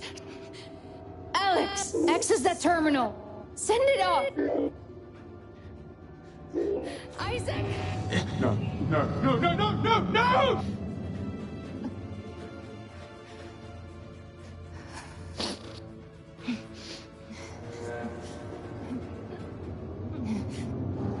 Sarah! Sarah, don't do this! Can't let you take it. No!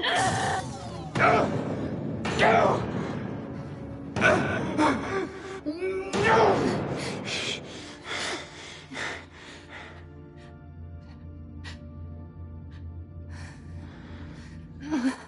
Oh, Sarah.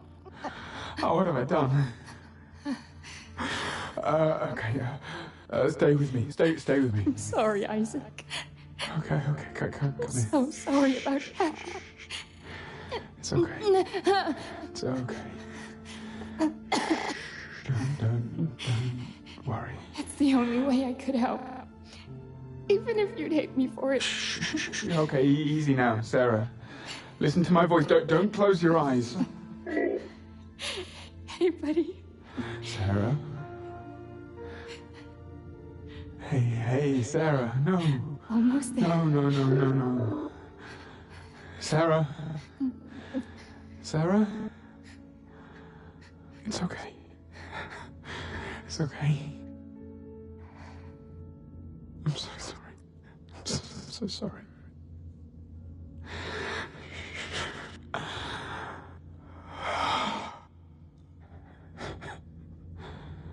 Alex,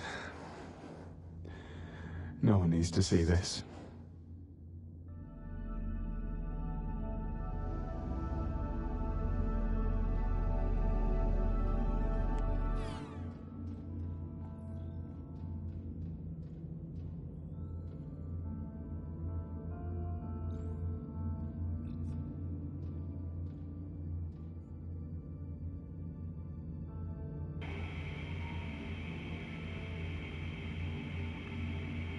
So no more Sarah.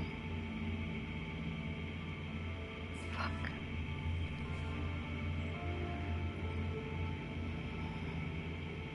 We keep moving.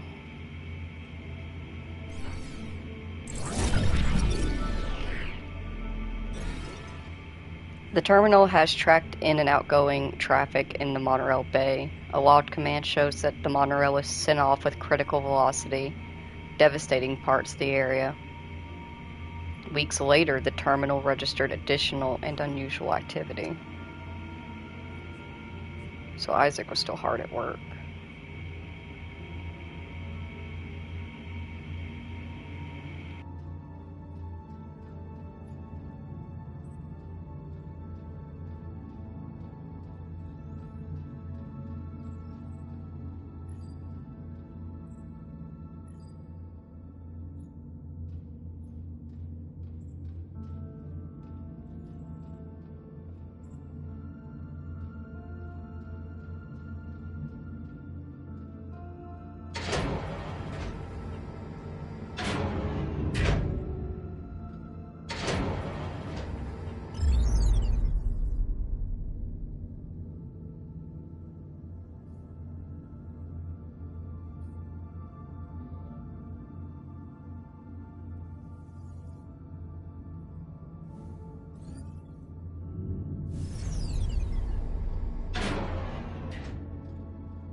Evac 2.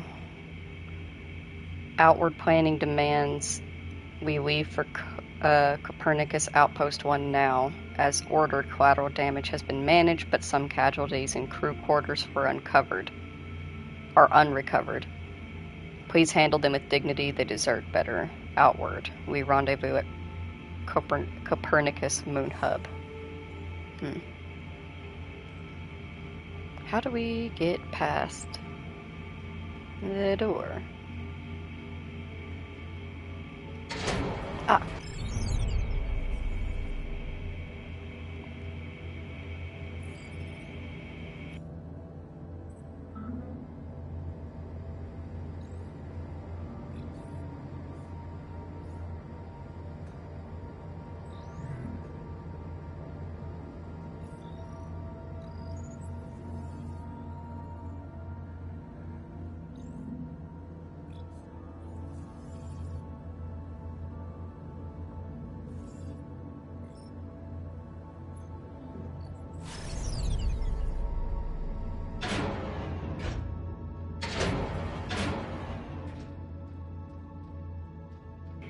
Do we have anything weighty?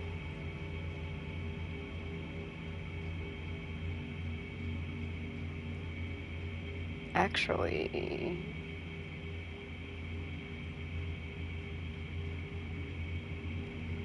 technically this has weight. Would this work?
Alright, we got the helium. What are we doing with it? Transport helium to the reactor.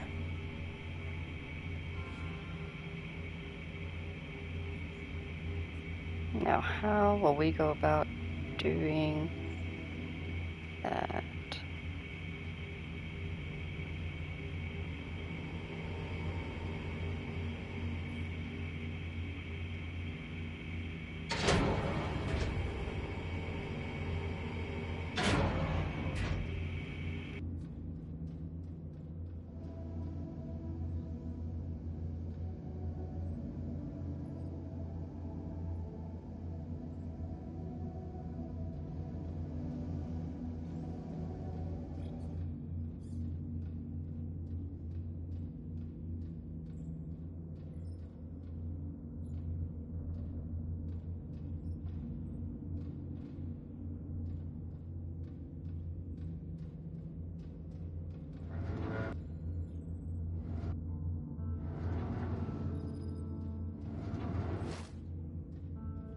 Alright, that's a little bit glitchy. Don't grab it from that end, it doesn't like it.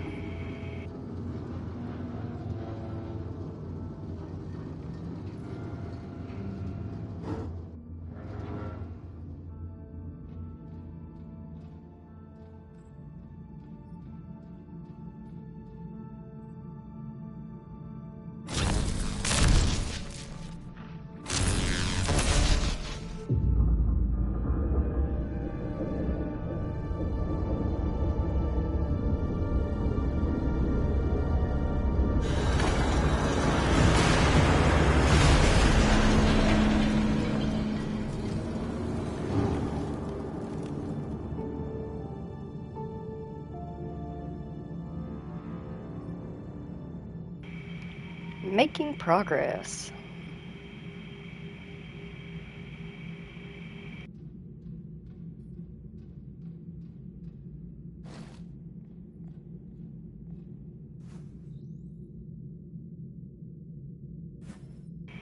Hi Joanne, thanks for the custom paint job on my suit. I love it. Enjoy my end of the bargain. It wasn't easy to find. Sarah Baker.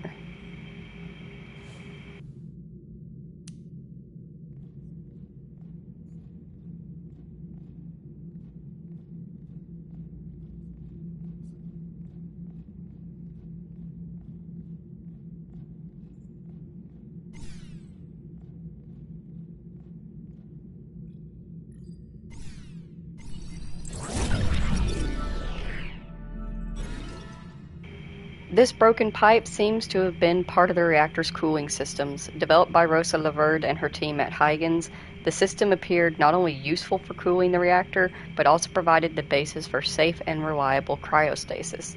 Colonists experiencing severe muscular or skeletal disorders due to the moon's gravity were given the option to enter cryosleep until better treatment was available. Isaac Johansson made this decision for his daughter Kathy.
initiated.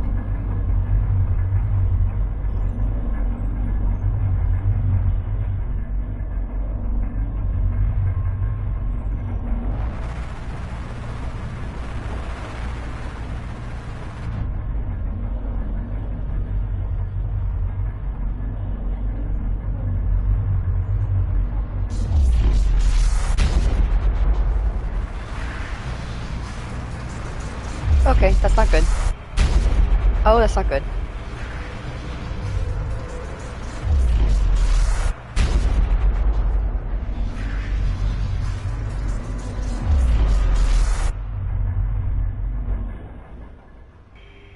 Okay, might have missed something.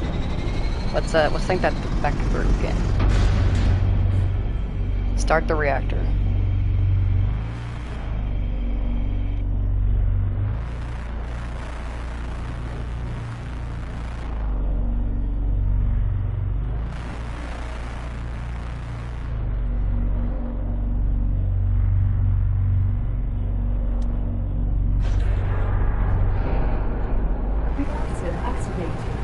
Energy production initiated.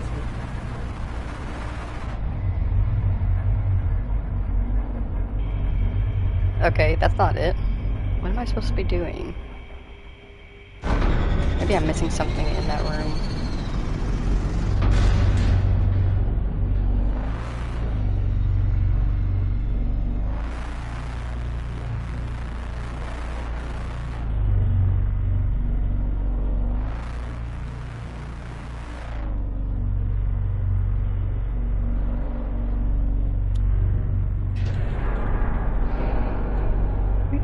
Activated.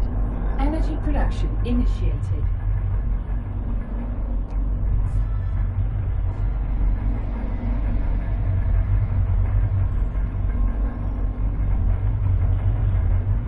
I think I'm supposed to go this way. Am I supposed to be somewhere whenever the reactor activates, like hiding behind a wall?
got swept away. Alright, so how do we go about getting that cut without dying? Can we reach it from where we are? Ooh. I did not learn anything.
I knew I was gonna miss. No.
Reserves.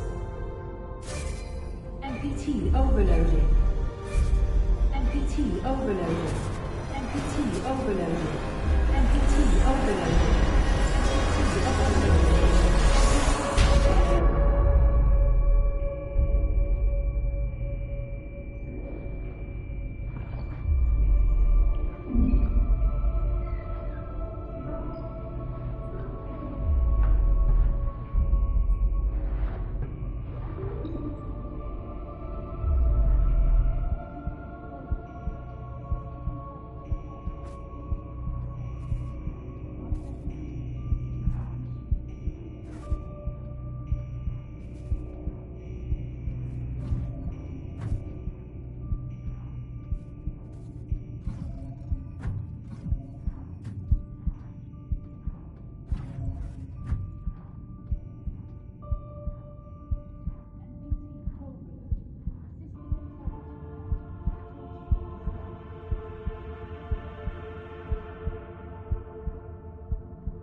have no clue what I'm winding it up to. It doesn't help that I keep trying to pass out.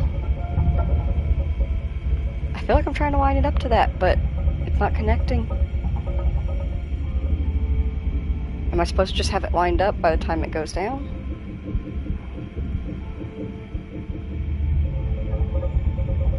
I think so. Just get it over there. Quickly. Quickly.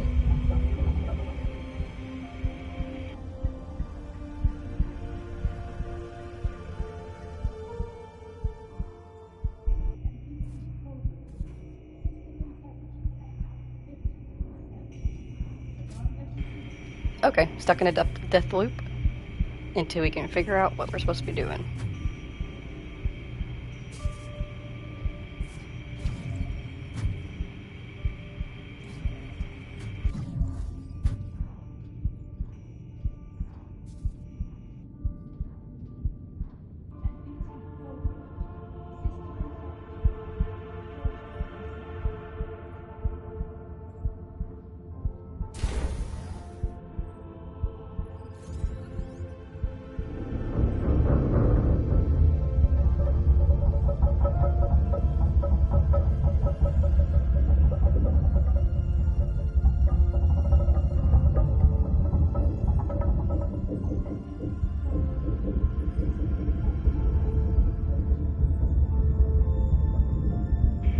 I think we are winding it up to that.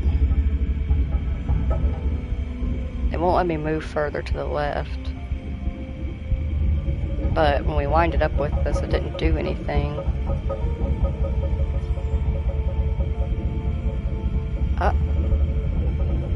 Stop moving, stop moving, stop. Come on. Stay in place. Oh, it's pulling against me, that's why. Come on. Stay awake and stay in place.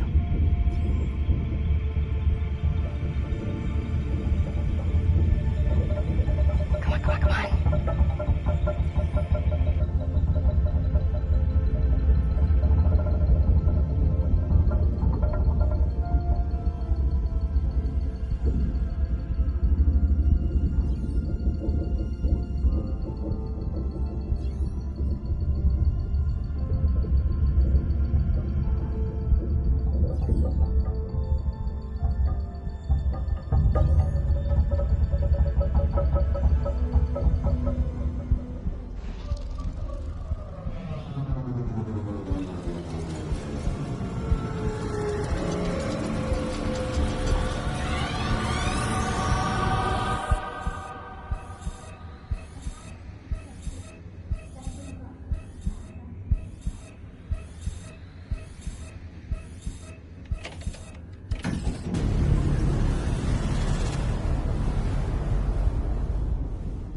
believe this. We're receiving energy. It's back online. The MPT is transmitting. All systems are running. Global reception levels are rising. You've done it, Rose.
She's still alive.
I'll be damned if we didn't finish the whole game. I wasn't planning to, but it was so good I couldn't stop playing it.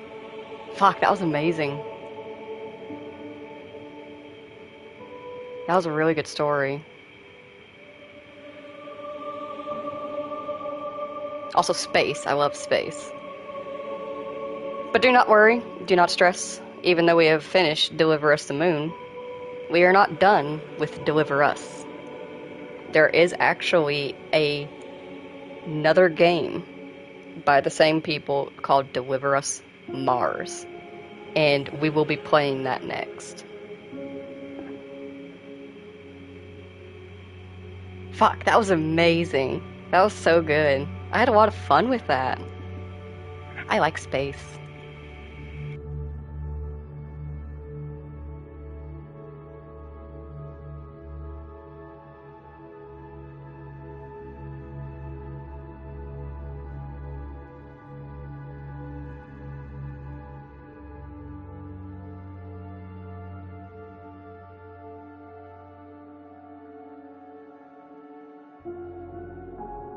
I still have questions, though. Like, what happened at the Huygens research facility that caused the cryosleep malfunction? What happened to Isaac? He put Sarah in cryosleep. Where did he go? What about his daughter? What about the third arc that didn't launch? Questions, questions, questions.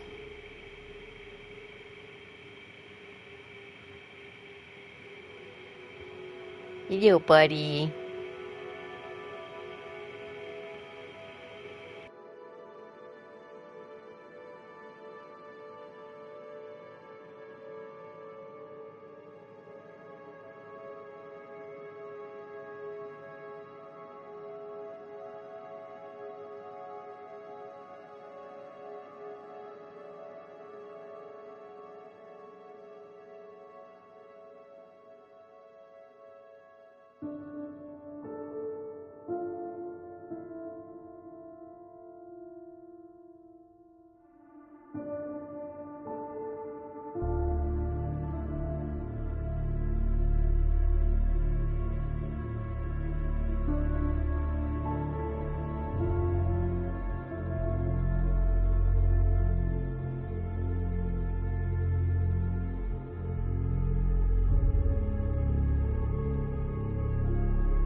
Thank you for the idea, Paul Dietman. It was a great idea.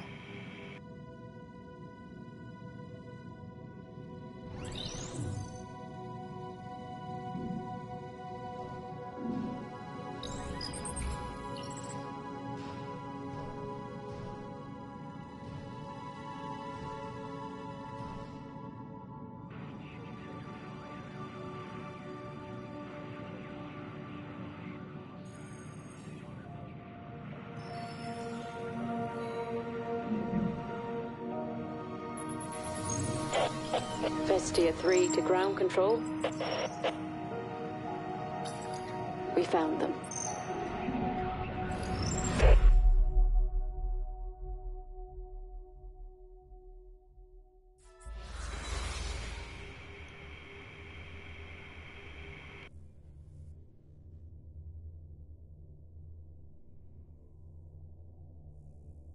Alex. No one needs to see this. But I know you're watching, will you? I know you're out there. I know you're listening. And I want you to know that we're coming. One way or another. We're coming home.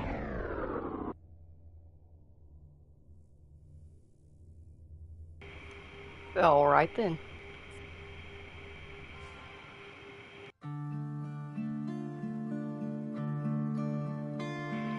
So Claire did end up going back up there, and she found Rolf and Sarah.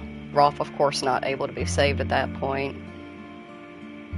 But if Claire was able to go up there, and Claire was able to find them, that means that they had enough energy to create another rocket, enough fuel in order to get up there. That means that us sending the energy to the MPT worked. If only to give them a little bit more time. Fuck yeah, that was amazing. Yes.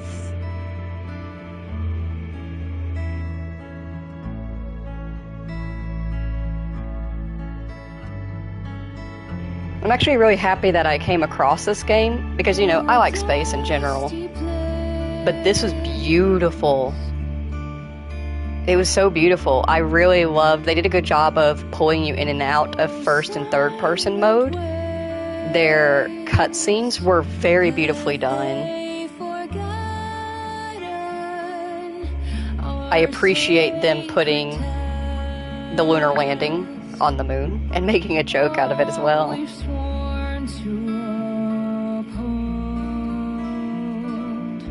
Revive Earth, protect Earth, let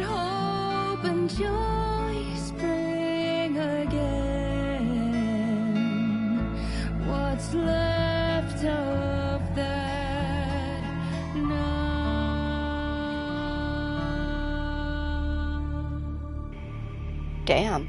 Beautiful. Anyone?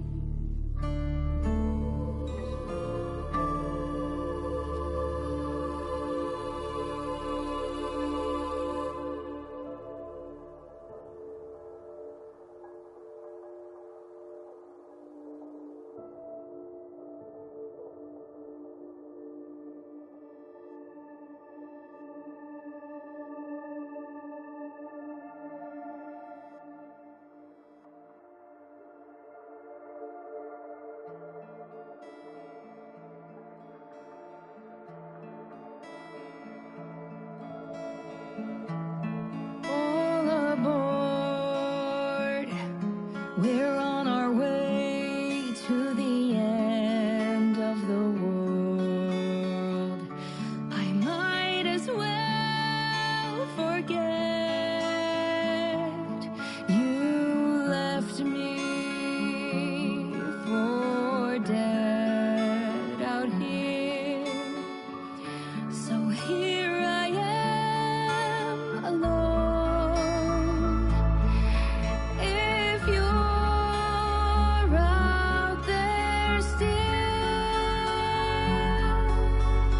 could you, won't you please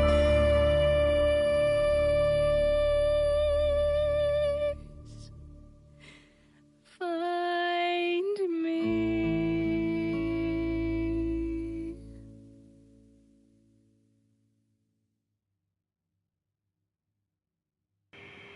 So that was the song Sarah wrote. That, if you remember, we came across that guitar. That was her guitar.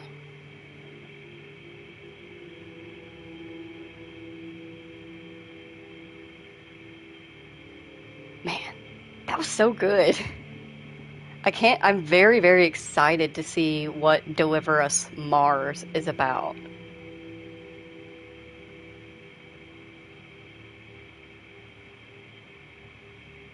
And it definitely, from what I've seen, because I first found, I saw Deliver Us the Moon and then Deliver Us Mars, and I was like, let me just check out what Deliver Us Mars is about. Like, surely Deliver Us the Moon was a good game if they made a second one, but what's that one gonna be about? And I watched a little trailer for it, and based on just the trailer I saw, it definitely looks like Deliver Us Mars is a little bit more in depth of a game, a little bit bigger. Either way, I'm excited for it. This was such a beautiful game. Love space. I really loved the launch sequence of taking off the rocket. Like I said, if vibration in your controller is something that is important to you and it helps you put yourself in the game better, I would recommend downloading an older version of this game because there was no controller vibration during that sequence. There was quite a few sequences where the whole screen is shaking and there's nothing at all in the controller, and that is kind of, it throws you off a little bit. If you're somebody like me who, the weight of a controller kind of puts you into the game a little bit better. So if that's something that matters to you, I do recommend getting the older version. But otherwise, I really did enjoy this. I highly recommend it if you're somebody like me who likes space, because that was so much fun. I'm definitely probably actually going to replay this. I think this might be the game I've been looking for whenever I want a little taste of space and I just want to play a little bit of space game. And a lot of the space games that I have access to are big, like Outer Worlds, No Man's Sky, Starfield, and those are too big. I don't want that much space. I just want a little bit of space. This is perfect. This is what I'm looking for, my little bit of space. 10 out of 10, do recommend. And of course, major respect and shout out to every single person on the screen that helped this game come into light. Y'all did an amazing job and it was completely worth it. 10 out of 10. Yes. Applause. Applause. Hip hip hooray.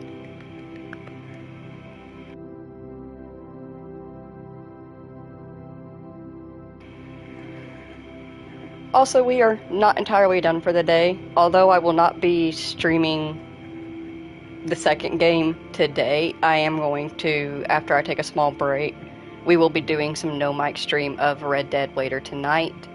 And since I don't have to be over at my parents' until the afternoon, we'll do probably a little bit of Deliver Us Mars tomorrow.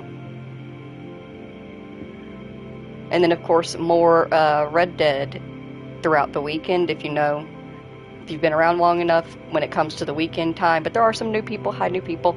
There are points during the weekend where I just don't really stream. Reason why is because my husband, Shonen, is home, and his setup is directly next to mine, and my autistic brain can only handle so much at once. And him gaming and talking to his friends, and then me gaming, and then talking to chat and keeping track of the stream is all too much. So I usually don't do voiced streams on the weekends because of that. I cut it down to a no mic stream, so that way I only have to concentrate on the game and on the stream over here on my laptop.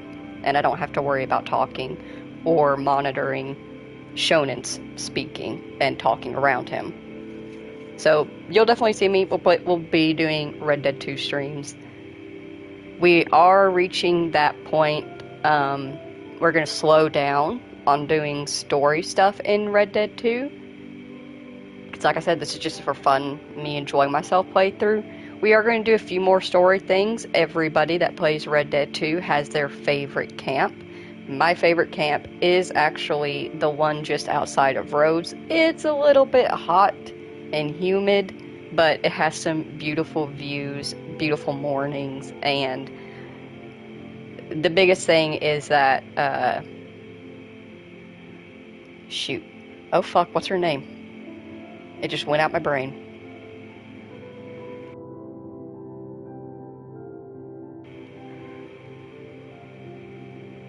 Fuck. Sadie. Yes, Sadie. When it comes to Sadie, she has more lines, and she is actually active in camp once we move over to the second camp. So that's another thing. I want to, just bring her back around. Fun, not actually, this is not a fun fact at all. This is just a sad fact. But the reason why Sadie does not have a lot of voice lines in the first chapter is because she experienced, I believe it was a death in the family of someone very close to her. Something awful happened in her life, and it is because of that she does not have a lot of voice lines. The voice lines that she does have are real. That is her genuinely being upset. The crack in her voice, and you can hear that she's been crying. That was real. Her responses to being asked how she is are real. So that is something I just want to move Sadie away from that and get her into the next chapter where, she comes a little bit more into her own.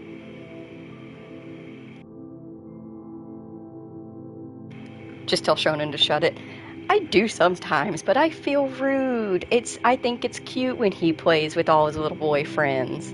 Y'all are all so cute together. A little bit strange, a little bit cringe, but you're so cute together.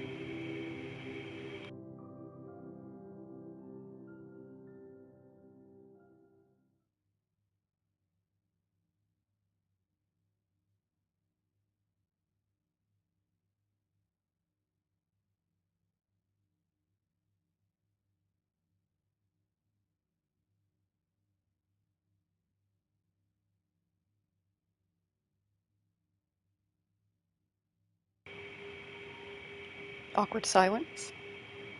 Is there a cutscene, or are we going back to the main menu?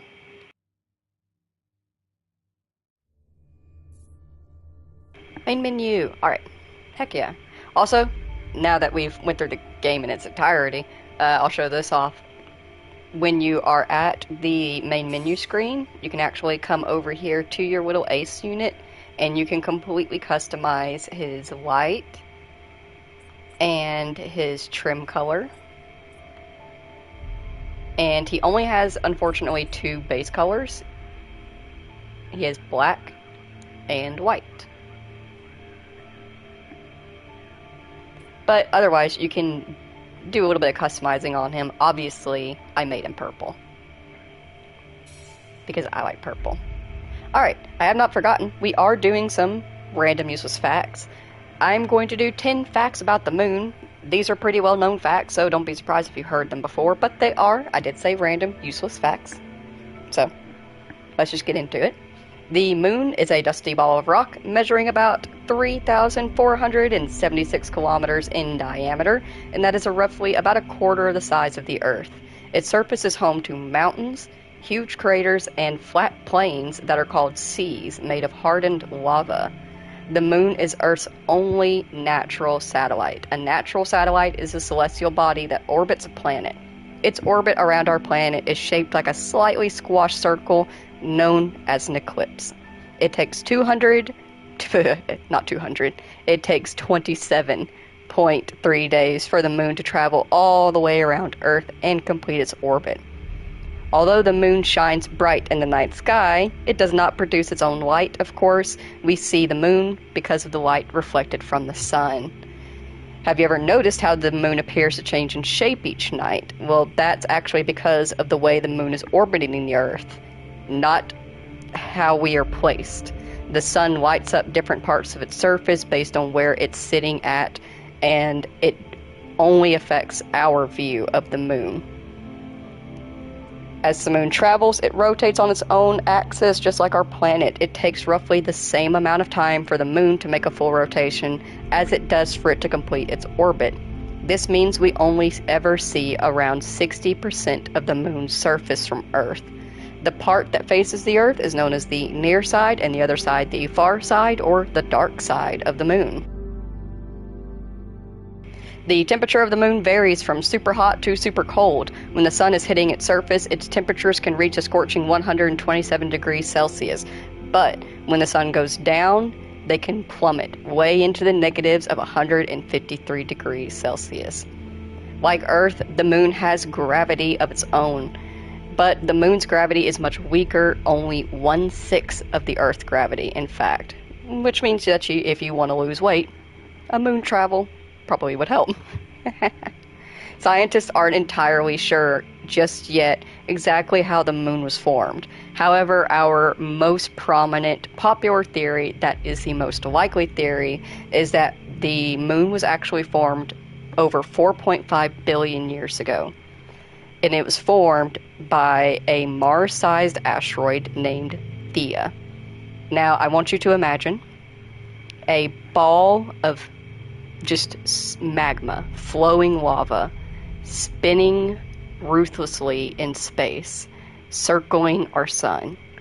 And then about a third of its size of a rock comes hurtling through at full speed going straight. When you have a rotating object that is hit by a forward-moving object and goes through it, what do you get? That's right, you get overspin and discard. So what we assume happened is that asteroid Theia smacked into the magma ball that was Earth at the time. And when it pulled into our gravitational force, it swung around and it forced out a bunch of extra magma around the edges, which actually formed up again because the magma ball was big enough to have its own gravitational force at that point. It pulled that magma into its own little ball, which then circled up and settled in orbit around our magma ball. And then both of those proceeded to continue to rotate and rotate and rotate and rotate for millions, billions of years and form into what we know today, Earth and the moon. Fun facts. It's been a while since I've done some fun facts. We are going to have more space facts lined up for Deliver Us Mars. We might try to actually set a timer on Deliver Us Mars playthrough because I was genuinely not intending to play through the entirety of this game. Literally at the 2-hour mark, I looked over and was like, we hit 2 hours. I should probably stop if I want to stretch this out into another stream. Oh, but I'm having so much fun. Let's just go a little bit more forward and proceeded to finish the game. So we are probably going to set a timer on ourselves for Deliver Us Mars so that we don't eat it up in one stream. I want to sit and enjoy it and have fun with it. But otherwise, yeah, I think we are pretty much done with Deliver Us the Moon. Actually, let me check real quick, because I noticed I didn't get platinum. I got a lot of trophies, but not platinum. What am I missing?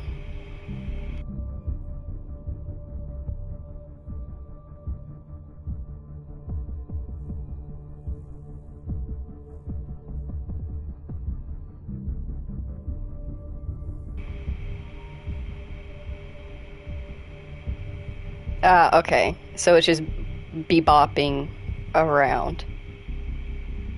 Forget your training, so like purposely fail the moon launch.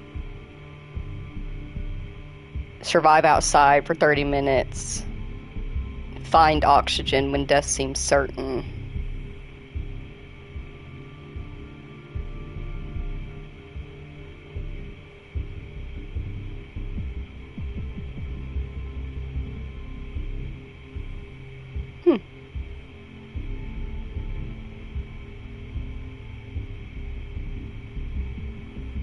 I'm definitely going to replay this and pick up the remaining trophies.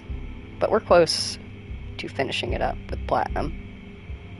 But in terms of what we can show off in the game, seems just about everything. We showed off definitely the important stuff, that's for sure.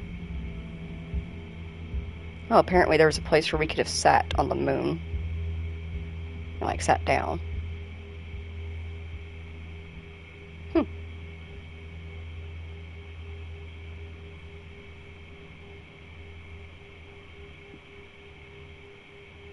Apparently one of them is to remain unharmed when we're doing the, remember when we were getting the power to rotate the engines and we had to go through those electric cables?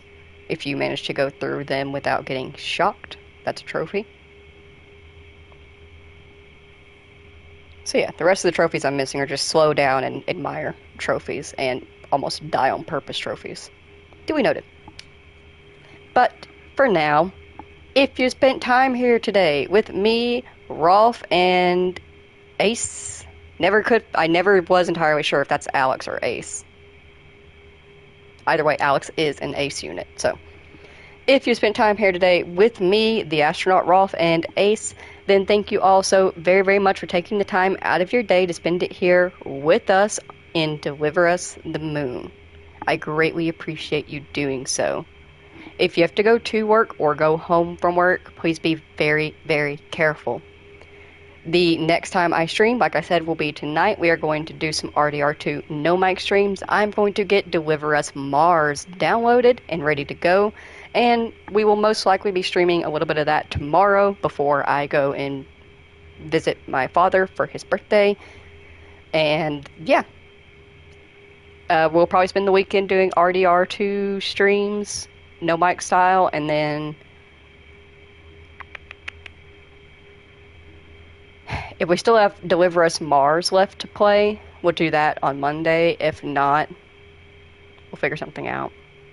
I really need to sit down and like figure out a list of games on the PlayStation to play. Like I said, I have a bunch of stuff I want to stream, I just can't stream it. Not from the PlayStation. So I need to do that. You know what? After this, if you just finished watching this, go to my community page. There's a post. I am asking for game requests there. Go give me a game request. Keep in mind the type of games that I play on my channel. Go to my playlist section and scroll through and read the titles and see what kind of stuff that I'm normally into, and recommend me a game that you think that I would enjoy and play and would be able to fulfill on the stream. Give me your recommendations. Thank you! I hope that everybody has a very wonderful day. Thank you also very, very much for joining me here. And I will see you all next time. Goodbye!